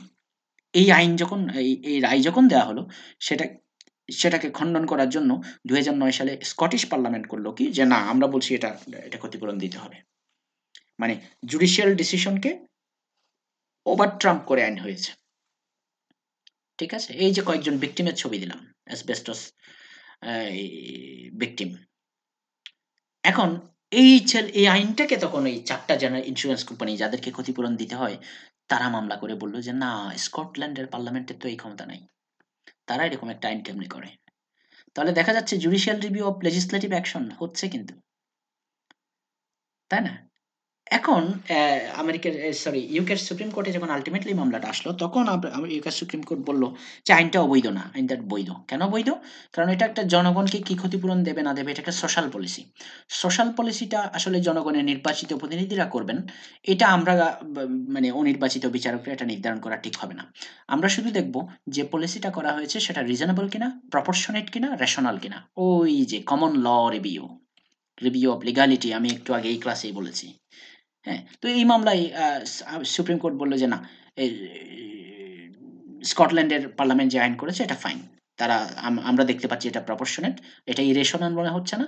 তারা একেবারে আনপ্রপোর্শনেট বা ডিসপ্রপোর্শনেট কোনো আইন করেনি। এরকম ক্ষতি মানুষের হচ্ছে, এই জন্য তারা মনে করেছে যে সোশ্যাল পলিসি হিসাবে এ ধরনের ক্ষতিপূরণের আইন থাকা উচিত। ঠিক আছে, দেখেন মামলার রায় গেছে স্কটল্যান্ডের পক্ষে, কিন্তু ইমপ্লিকেশনটা কি? ইমপ্লিকেশনটা হচ্ছে সুপ্রিম কোর্ট একটা সংসদের আইন বৈধ কি অবৈধ সেটা বিচার করার এখতিয়ার রাখে। এখানে একটা কথা মনে রাখা দরকার, স্কটল্যান্ডের পার্লামেন্টের কিন্তু পার্লামেন্টারি সুপ্রিমেসি নেই। পার্লামেন্টারি সুপ্রিমেসি আছে ইংল্যান্ডের সেন্ট্রাল যেটা house of Commons, Westminster parliament সেটার। স্কটল্যান্ডের পার্লামেন্টের ক্ষমতা অধীনে, এটা একটা অধীনস্থ পার্লামেন্ট, রিজিওনাল পার্লামেন্ট। সুতরাং সেক্ষেত্রে হয়তো আমরা অনেকে বলতে পারি স্যার, এই মানে স্কটল্যান্ডের আইনকে অবৈধ ঘোষণা করলে আর এটা তো এরকম না যে ব্রিটেনের আইনকে অবৈধ ঘোষণা করতে পারবে ব্রিটিশ পার্লামেন্টের। এই প্রশ্নটা কিন্তু ওখানে এসেছিল। ওখানে লর্ড হোপ নামের একজন বিচারক সুপ্রিম কোর্টের, উনি বলছিলেন ঠিক আছে, আমরা এই প্রশ্নটা এখন এটা হাইপোথেটিক্যাল প্রশ্ন আমাদের জন্য, যে স্কটল্যান্ডের আইনকে অবৈধ ঘোষণা করতে পারি বলে আমরা মনে করছি বা বিচার করতে পারি বলে আমরা মনে করছি, আমরা কি ব্রিটেনের আইনকেও ব্রিটিশ পার্লামেন্টের আইনকেও বিচার করার এখতিয়ার রাখি? কারণ এখানে তো পার্লামেন্টারি সুপ্রিমেসি আছে। এই প্রশ্ন যখন হাইপোথেটিক্যাল প্রশ্নটা যখন আসছে, লর্ড হোপ ইশারা করছিলেন একটা জায়গায় যে সম্ভবত স্কটল্যান্ডের আইন, এই আইনটাকে যদি রুল অফ ল এর পরিপন্থী হতো তাহলে হয়তো আমরা এটা বাতিল করে দিতাম। As a matter of social policy তারা প্রপোর্শনেটলি কাজটা করেছে, এই জন্য আমরা বাতিল করছি না, কিন্তু এটা রুল অফ ল এর বিপরীতে হলে আমরা বাতিল করে দিতাম। কেন? লর্ড হোপ ওখানে অপিনিয়ন দিচ্ছেন যে এখন পার্লামেন্টগুলোতে দলীয় কর্তৃত্ব প্রতিষ্ঠিত হয়ে গেছে এবং দলীয় কর্তৃত্বের কারণে কেন্দ্রিক সরকারের কারণে পার্লামেন্টগুলো অনেক সময় মানে মৌলিক সাংবিধানিক নীতিমালার বিপক্ষে অবস্থান নিয়ে বসে। সেজন্য আমরা বিচার বিভাগ এগুলো দেখতে পারি। কথাটা বলা হচ্ছে কার জন্য? স্কটল্যান্ডের পার্লামেন্টের জন্য। এটা অনেকটা বউকে মেরে ঝিকে শিখানোর মতো বিষয়।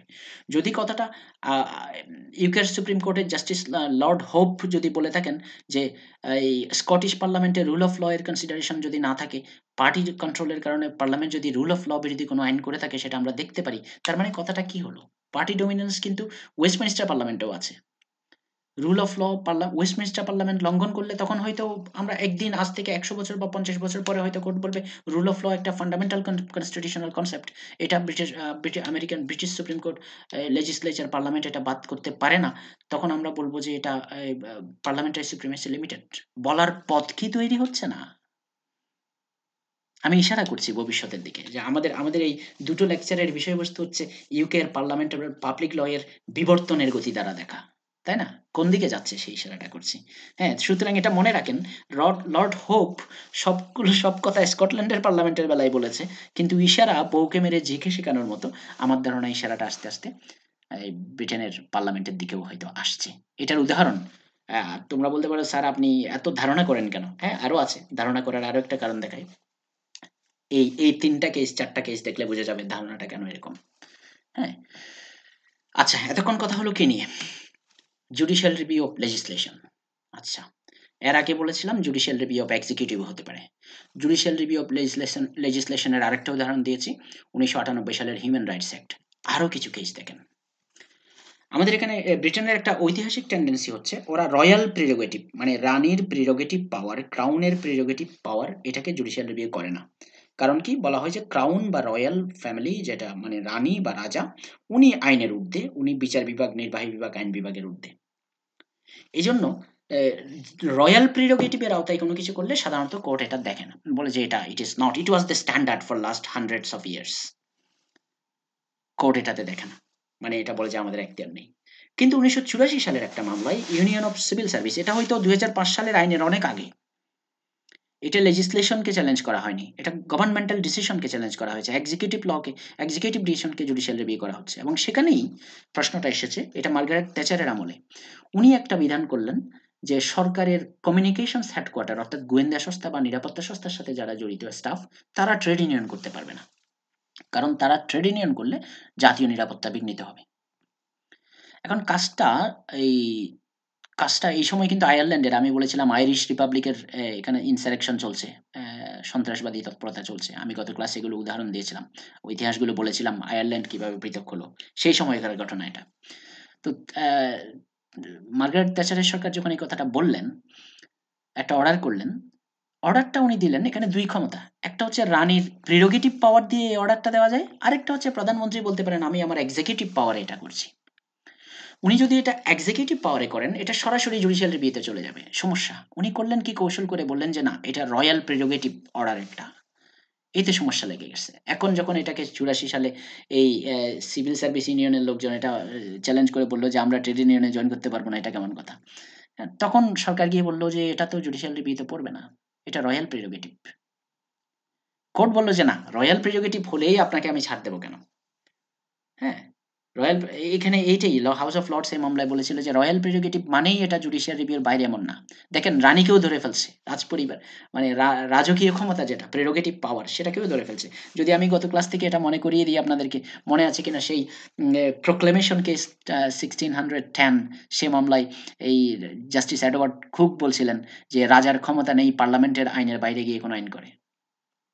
এখন রয়্যাল প্রেরোগেটিভকে এই ১৯৮৪ সালে House of Lords Justice Edward কুকের মতো করে কথা বলছে। তারা বলছে যে না, royal prerogative it subject to judicial review, but এটা আসলে রয়্যাল প্রেরোগেটিভ বলে আমরা কিছু করছি না এমন না, এটা আসলে ন্যাশনাল সিকিউরিটির ইস্যু। এই ন্যাশনাল সিকিউরিটি এবং ফরেন অ্যাফেয়ার্স এই দুটো জিনিস আসলে বিচার বিভাগের জন্য একটু ডিফিকাল্ট। জাজরা এটাতে মাথা না ঘামানোই বেটার। শুধু এই কারণেই ওই আইনটাকে তারা চ্যালেঞ্জ মানে কোর্ট এটা আর বাতিল করেনি। কিন্তু তারা নীতিগতভাবে বলেছে royal prerogative is not beyond judicial review. তাহলে আমরা এক্সিকিউটিভ ব্রাঞ্চকে জুডিশিয়াল রিভিউতে দেখতে পাচ্ছি। আস্তে, আস্তে এই মামলাগুলোর কারণে, হ্যাঁ, এই Jackson versus Attorney General, General Insurance versus Her Majesty's Advocate, এই মামলাগুলোর কারণে আমরা দেখতে পাচ্ছি লেজিসলেশনও আস্তে, আস্তে জুডিশিয়াল রিভিউর দিকে যাচ্ছে মনে হয়। হ্যাঁ? এখন দেখতে পাচ্ছি রয়্যাল প্রেরোগেটিভও জুডিশিয়াল রিভিউর দিকে যাচ্ছে। এবং এর পরের মামলা এই এম ভার্সাস হোম অফিস ১৯৯৪ সালে। এটা হচ্ছে জায়ারের একজন ভদ্রলোক। উনি ইমিগ্রেন্ট ছিলেন। উনাকে ফোর্সফুলি উনি আনলফুল স্টের জন্য ইউকে থেকে উনাকে পাঠিয়ে দেওয়া হয়। কিন্তু সমস্যা হচ্ছে উনার জুডিশিয়াল আপিল পেন্ডিং ছিল এবং উনাকে ফোর্সফুলি পাঠিয়ে দেওয়ার কারণে উনার বিরুদ্ধে কন্টেম্পট অফ কোর্ট মিনিস্টারের বিরুদ্ধে উনি মামলা করেছেন। এখন বিচারে প্রশ্ন ছিল, মিনিস্টার ওনারা তো রয়্যাল স্টাফ, রয়্যাল পাওয়ার এক্সারসাইজ করেন। এখন এইজন্য ওনাদেরকে কন্টেম্পট অফ কোর্ট করা যাবে? কোর্ট বলেছে যে রয়্যাল, আমি যখন কন্টেম্পট অফ কোর্টের অর্ডার দিই সেটা রানীর বিরুদ্ধে নয় বা রাজার বিরুদ্ধে নয়, রয়্যাল প্রেরোগেটিভের বিষয় নয় এটা। এটা হচ্ছে আপনাকে পার্সোনালি আপনি এটার জন্য রেসপন্সিবল থাকবেন। এখানে কিন্তু বলা হয়েছে যে রয়্যাল প্রেরোগেটিভের এক্সারসাইজে মিনিস্টাররা বা সিভিল সার্ভিসের স্টাফরা কোনো কাজ করলে সেটার জন্য ওনারা পার্সোনালি লায়াবল থাকবেন, ওনার বিরুদ্ধে কন্টেম্পট অফ কোর্ট চলবে। ঠিক একইভাবে এক্স পার্টে ব্যান কল্ড, এটা মামলাটা এই এটা মনে হয় ২০০৭ এর না ৮ এর মামলা। 2000 সালের দিকে, সরি। হ্যাঁ, এই মামলাটা অনেকগুলো মামলা হয়েছে। এটা মূলত হচ্ছে ব্রিটেনের একটা টেরিটরি, এই ওভারসিজ ওশেন টেরিটরি। এরা করেছে কি, ওই আমেরিকান গভর্নমেন্টকে লিজ দিয়ে ওখানে আমেরিকান মিলিটারি বেস বুক করার জন্য দিয়েছে। তো ওই এলাকার যে মানে জনগোষ্ঠীরা আছে, অধিবাসীরা আছে, তাদেরকে বলছে আপনারা সরে আসেন ওখান থেকে। তো ফোর্সফুল রিমুভালকে চ্যালেঞ্জ করে একজন নাগরিক বেন কল্ট, উনি মামলা করেছেন। ওনার বক্তব্য হচ্ছে রয়্যাল প্রেরোগেটিভ দিয়ে রানী এটা করতে পারেন, আমাদেরকে আমাদের বসতভূমি ছাড়া করতে পারেন না। কোর্ট বলেছে ইয়েস, রয়্যাল প্রেরোগেটিভ দিয়ে এটা করা যায় না, অথবা রয়্যাল প্রেরোগেটিভ দিয়ে এটা করা যায় কিনা সেটা আমরা বিচার করে দেখতে পারি। কিন্তু এখানে সমস্যা হচ্ছে ওই আগের মতোই। এখানে ন্যাশনাল সিকিউরিটি এবং ফরেন অ্যাফেয়ার্স যেহেতু জড়িত, bilateral relation with United states বা আরেকটা দেশের সাথে, এটা নিয়ে বিচার বিভাগ কথা বলবে না। কিন্তু দেখেন এই সবগুলো মামলা, Council of Civil Service Union, Home Office, M versus Home Office, ex parte Bancoult মামলা, এগুলোতে দেখা যাচ্ছে ঘুরে ফিরে কোর্ট বলছে নানা টেকনিক্যাল কারণে হয়তো রেমেডি দিচ্ছে না, কিন্তু কোর্ট বলছে যে royal prerogative, exercise of royal prerogative powers are subject to judicial review. এবং এজন্যই আমি আমি বলছিলাম, আমি বারবার ইশারা করছি জুডিশিয়াল রিভিউ স্ট্রং হচ্ছে। দেখেন লাস্ট দুইটা মামলা, জিনা মিলার ভার্সেস, জিনা মিলার একজন অ্যাক্টিভিস্ট, বেশ ধনী এক মহিলা এখানকার। উনি 2017 সালে ব্রেক্সিট সেক্রেটারির বিরুদ্ধে একটা মামলা করেছেন, এবং 2020 সালে আরেকটা মামলা করেছেন ওনার সাথে চেরি মিলার। চেরি হচ্ছেন জোয়ান্না চেরি, স্কটিশ ন্যাশনালিস্ট পার্টির একজন এমপি, হাউস অফ কমন্সের। উনিও করেছেন মামলা, এই জিনা মিলারও করেছেন। দুজনে মিলে মামলাগুলো, একটা 2020-এর, একটা 2017-র। আমি 2017-টা বলি, জেনি মিলার ওয়ান। সেখানে হয়েছে কি, যখন 2016 সালে রেফারেন্ডাম হলো, বলা হলো যে ইউরোপিয়ান ইউনিয়ন থেকে বের হয়ে যাব আমরা, তখন ওই তেরেসা মেয়ের সরকার, ওই তো ওনার নাম কি, ডেভিড ক্যামেরন তো পদত্যাগ করলেন, তেরেসা মে সরকার গঠন করলেন। উনি এসে করলেন কি, যে বললেন যে আমরা এটা এবার ব্রেক্সিটের নেগোসিয়েশনটা করে আমরা রয়্যাল প্রেরোগেটিভ একটা অর্ডার দিয়ে আমরা ইউ থেকে বেরিয়ে যাব। তখন জিনা মিলার এটাকে চ্যালেঞ্জ করে বললেন যে না, এটা করা যাবে না। বলে কেন? সরকার বলল যে এটা ফরেন অ্যাফেয়ার্সের বিষয়, নেগোসিয়েশন সরকারের কাজ, এবং ফরেন অ্যাফেয়ার্স নিয়ে পার্লামেন্ট তেমন, এটা তাদের কন্ট্রোল থাকার কথা নয়। জিনা মিলারের অ্যাডভোকেটরা বলল যে না, এটা ঠিক আছে, পার্লামেন্টের এখানে ফরেন অ্যাফেয়ার্সের বিষয় তো না, পার্লামেন্টের 1972 সালের আইন দিয়েই তো আপনি এখানে প্রবেশ করেছেন, ইউরোপিয়ান কমিউনিটিজ অ্যাক্ট 19, এই যে এই যে ইউরোপিয়ান কমিউনিটিজ অ্যাক্ট 1972। এখন আপনি যদি পার্লামেন্টকে না জানিয়ে ওখান থেকে বেরিয়ে যান, তাহলে ইউরোপিয়ান কমিউনিটিজ অ্যাক্ট 1972 তো বাতিল হয়ে যাবে। তার মানে কি হলো, পার্লামেন্টের আইন বাতিল করে দেবেন পার্লামেন্টকে না জানিয়ে? পার্লামেন্ট সুভেরিন না। দ্যাটস হোয়াই তারা মামলা করে বলল যে না, এটা পার্লামেন্টের অনুমোদন ছাড়া আপনার নেগোসিয়েশন যেটা হবে, ট্রিটি যেটা হবে সেটা আপনি করেন, সেই ট্রিটিটা পার্লামেন্টের অনুমোদন লাগবে, এবং পার্লামেন্ট আইন করে ইইউ থেকে বের হয়ে যাবে। এই মূলত 2017 সালে এই লড়াইটা উনি জেতার পর এখানে সুপ্রিম কোর্ট বলেছে ইয়েস, পার্লামেন্টকে ছাড়া শুধুমাত্র এক্সিকিউটিভ ব্রাঞ্চ নেগোসিয়েশন করে ইউরোপিয়ান ইউনিয়ন থেকে বেরিয়ে যেতে পারবে না, কারণ এতে পার্লামেন্টারি সুপ্রিমেসি ক্ষুণ্ণ হবে। কারণ 1972 সালের আইনটা বাতিল হয়ে যাবে, এই আইনটা বাতিল করলে পার্লামেন্টকে দিয়ে বাতিল করাতে হবে। এই ফাঁদে পড়ে 2017, 2018, 2019, 20, 3-4 বছর তাদের চলে গেছে, যে পার্লামেন্ট আর কিছুতেই কোনো চুক্তি, এটা আনলেও মানে না, ওইটা আনলেও মানে না, এটা আনলে, এরকম একটা অবস্থায় দাঁড়িয়েছে। হ্যাঁ, এরকম চলতে চলতে 2020 সালে এসে দেখা যাচ্ছে তেরেসা মে প্রায় 7-8 বার ট্রাই করেছে পার্লামেন্টকে ওনার নেগোসিয়েটেড ট্রিটিটা অ্যাকসেপ্ট করানোর জন্য, পার্লামেন্ট করে না। ওই ওনার দলের লোকেরাই বিরোধিতা করে, যারা ব্রেক্সিটের বিপক্ষে। হ্যাঁ, লেবার পার্টি তো আছেই। তো শেষ পর্যন্ত যখন ডেডলক তৈরি হয়ে গেল, তখন বরিস জনসন ততদিনে ক্ষমতায় চলে আসছে। এখন আমি কিন্তু চেরি মিলারের দিকে চলে আসছি 2020-এ। এই মামলায় বরিস জনসন যেটা করলো সেটা হচ্ছে, দেখা যাচ্ছে যে উনি বলছেন এই নেগোসিয়েশন আমি একটার পর একটা করতে থাকি, আমাদের সরকারগুলো পার্লামেন্টের কাছে আনা হয়, পার্লামেন্ট এগুলো পাশ করে না, ফলে এটা পেন্ডিং থাকে। এবার যেটা করবো সেটা হচ্ছে কোনো নেগোসিয়েশনই করবো না, চুক্তি ছাড়া বেরিয়ে যাব। এই কথা যখন বললো, তখন পার্লামেন্ট তড়িঘড়ি করে একটা রেজুলেশন নিয়ে বলল যে না, চুক্তি ছাড়া বের হওয়া যাবে না। No deal Brexit is not possible, it is not acceptable to parliament. চুক্তি, বাণিজ্য চুক্তি করেই বের হতে হবে। তো এখন পার্লামেন্ট বলছে চুক্তি করে বের হতে হবে, বরিস জনসন বলছে চুক্তি করে আনলে আপনারা পাশ করেন না, আবার চুক্তি ছাড়াও বের হতে দেবেন না, এটা কি ধরনের কথা? হ্যাঁ, উনি করলেন কি, প্রধানমন্ত্রী হিসাবে রানীকে একটা উপদেশ দিলেন, যে অ্যাডভাইস করলেন আপনি পার্লামেন্টকে প্ররোগ করে দেন। প্ররোগ মানে স্থগিত, ছুটি, তোমরা চলে যাও, পার্লামেন্ট চলবে না এখন। এই পার্লামেন্টকে প্ররোগ করে দিল হঠাৎ করে এত লম্বা সময়ের জন্য, যেন পার্লামেন্ট আবার সেশনে আস্তে আস্তে ওদিকে ইউরোপিয়ান ইউনিয়ন থেকে বেরিয়ে যাওয়ার ডেডলাইনটা পার হয়ে যায়। তখন এটা নিয়ে একেবারে পার্লামেন্টারিয়ানরা খেপে গেল। জোয়ান্না চেরি, 1974 জন এমপি এটাকে চ্যালেঞ্জ করলো সুপ্রিম কোর্টে। খেয়াল করে দেখেন, পার্লামেন্ট ক্ষমতায় সেশনে থাকবে কি থাকবে না সেটা নিয়ে মামলা চলছে বিচার বিভাগে। এই জন্য আমি বলছি separation of power and check and balance হয়ে গেছে এখানে। মামলাটা করছে কে? এমপিরা। কার বিরুদ্ধে? প্রধানমন্ত্রীর বিরুদ্ধে। প্রধানমন্ত্রী কি করেছেন? রানীকে দিয়ে পার্লামেন্ট স্থগিত করিয়েছেন। রয়্যাল প্রেরোগেটিভ এটা। এটাকে চ্যালেঞ্জ হয়েছে, কিন্তু এমন চ্যালেঞ্জ যেখানে পার্লামেন্ট জড়িত, নির্বাহী বিভাগও জড়িত। বিচার করছে বিচার বিভাগ। That is why separation of power is there. না, ওই চেরি, জুয়ান্না চেরির সাথে যোগ দিয়েছেন জিনা মিলার এগেইন। উনি 2017 সালেও মামলা করেছেন, 2020 সালেও আবার যোগ দিয়েছেন। এটাকে বলা হয় পার্লামেন্ট প্রোরোগেশন কেস। এই কেসে এই ব্রিটেনের পার্লামেন্ট লেডি হেল ছিলেন সেখানে। লেডি হেল উনি বলছিলেন না, এই প্রোরোগেশনটা অবৈধ। দেখেন, 2017 সালে বলল পার্লামেন্টকে পাশ কাটিয়ে ব্রেক্সিট করতে পারবেন না। 2020 সালে বলছে পার্লামেন্টের অনিচ্ছার বিরুদ্ধে পার্লামেন্টকে প্রোরোগেশনে পাঠাতে পারবেন না। রানীর রয়্যাল প্রেরোগেটিভ আছে, আমি মানি, কিন্তু royal prerogative cannot be exercised in a way that disturbs the fundamental constitutional principal. খেয়াল করেন, ফান্ডামেন্টাল কনস্টিটিউশনাল প্রিন্সিপাল কথাটা মাথায় রাখা দরকার। এটা আমরা কোথায় দেখেছিলাম? এটা আমরা এখানে দেখেছিলাম, জ্যাকসন ভার্সেস অ্যাটর্নি জেনারেল মামলায়। সেখানে কোর্ট অফ আপিল বলেছিল 2019, 11 এবং 2049 সালের আইনের আওতায় আপনি এমন কোনো আইন করতে পারবেন না যেগুলো দিয়ে ফান্ডামেন্টাল কনস্টিটিউশনাল চেঞ্জ হয়। তার মানে সংবিধানের সম্ভবত কিছু মূলনীতি আছে, ও লিখিত সংবিধান হলেও, যেগুলো চেঞ্জ করা যাচ্ছে না, যেগুলোতে পার্লামেন্টের সুভরেনিটি লিমিটেড। আর এখন বলছে এই ধরনের কাজে রয়্যাল প্রেরোগেটিভের সুভরেনিটিও লিমিটেড। হ্যাঁ, ফান্ডামেন্টাল কনস্টিটিউশনাল প্রিন্সিপাল আপনি ভায়োলেট করতে পারবেন না। এখানে কি ফান্ডামেন্টাল কনস্টিটিউশনাল প্রিন্সিপাল ভায়োলেট হয়েছে? কোর্ট বলছেন যে এখানে ফান্ডামেন্টাল কনস্টিটিউশনাল প্রিন্সিপাল ভায়োলেট হয়েছে, parliament has a right two scrutinise the government, ministerial responsibility to the parliament, government is accountable government, parliament sovereign. এখন পার্লামেন্টকে আপনি যদি এভাবে চাপ দিয়ে বাসায় পাঠাই দেন, পার্লামেন্ট সোভারেন থাকলো কেমনে? আগের বার ব্রেক্সিট মামলায় বলছিল পার্লামেন্টকে পাশ কাটিয়ে যদি ব্রেক্সিট করে ফেলেন, পার্লামেন্ট সোভারেন থাকলো কিভাবে? এখন বলছে পার্লামেন্টকে জোর করে ছুটিতে পাঠিয়ে যদি ব্রেক্সিট করে ফেলেন, পার্লামেন্ট সোভারেন থাকলো কিভাবে? সরকার কি জবাবদিহি করবে কার কাছে সরকারের কাজের?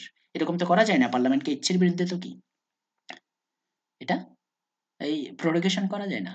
সুতরাং দেখা যাচ্ছে আস্তে করে দুই গ্রুপের ফাটাফাটি, নির্বাহী বিভাগের সাথে পার্লামেন্টের লড়াই, কিন্তু বিচারে বসে গেছে বিচার বিভাগ। That is how. আমি এই জন্য বারবার করে বলছি, আমি একটু ব্যাকে যাই।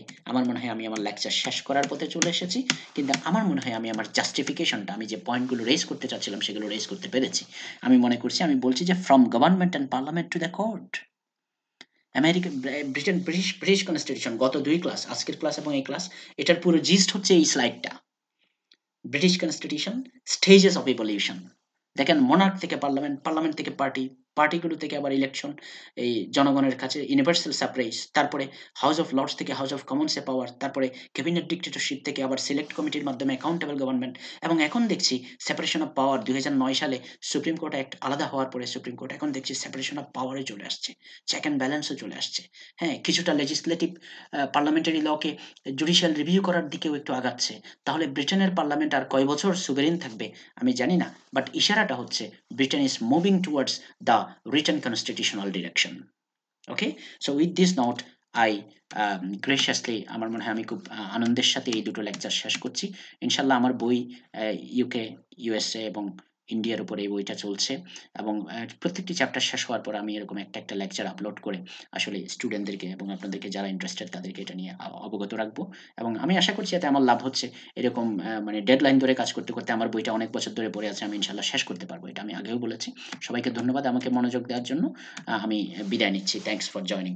এখন বলতে পারেন লেডি হেলের ছবি কেন? কারণ I like that lady too, মানে টু মাচ। ওনার যে একটা এই যে কোট পিনটা, এখানে সবসময় বিচ্ছু, কাকড়া অথবা মাকড়সা এরকম থাকে। It's so so pretty, she is so learned. সবাই রেসপেক্ট করেন ওনাকে। ধন্যবাদ আমার সাথে থাকার জন্য। ইনশাল্লাহ কথা হবে। বাই।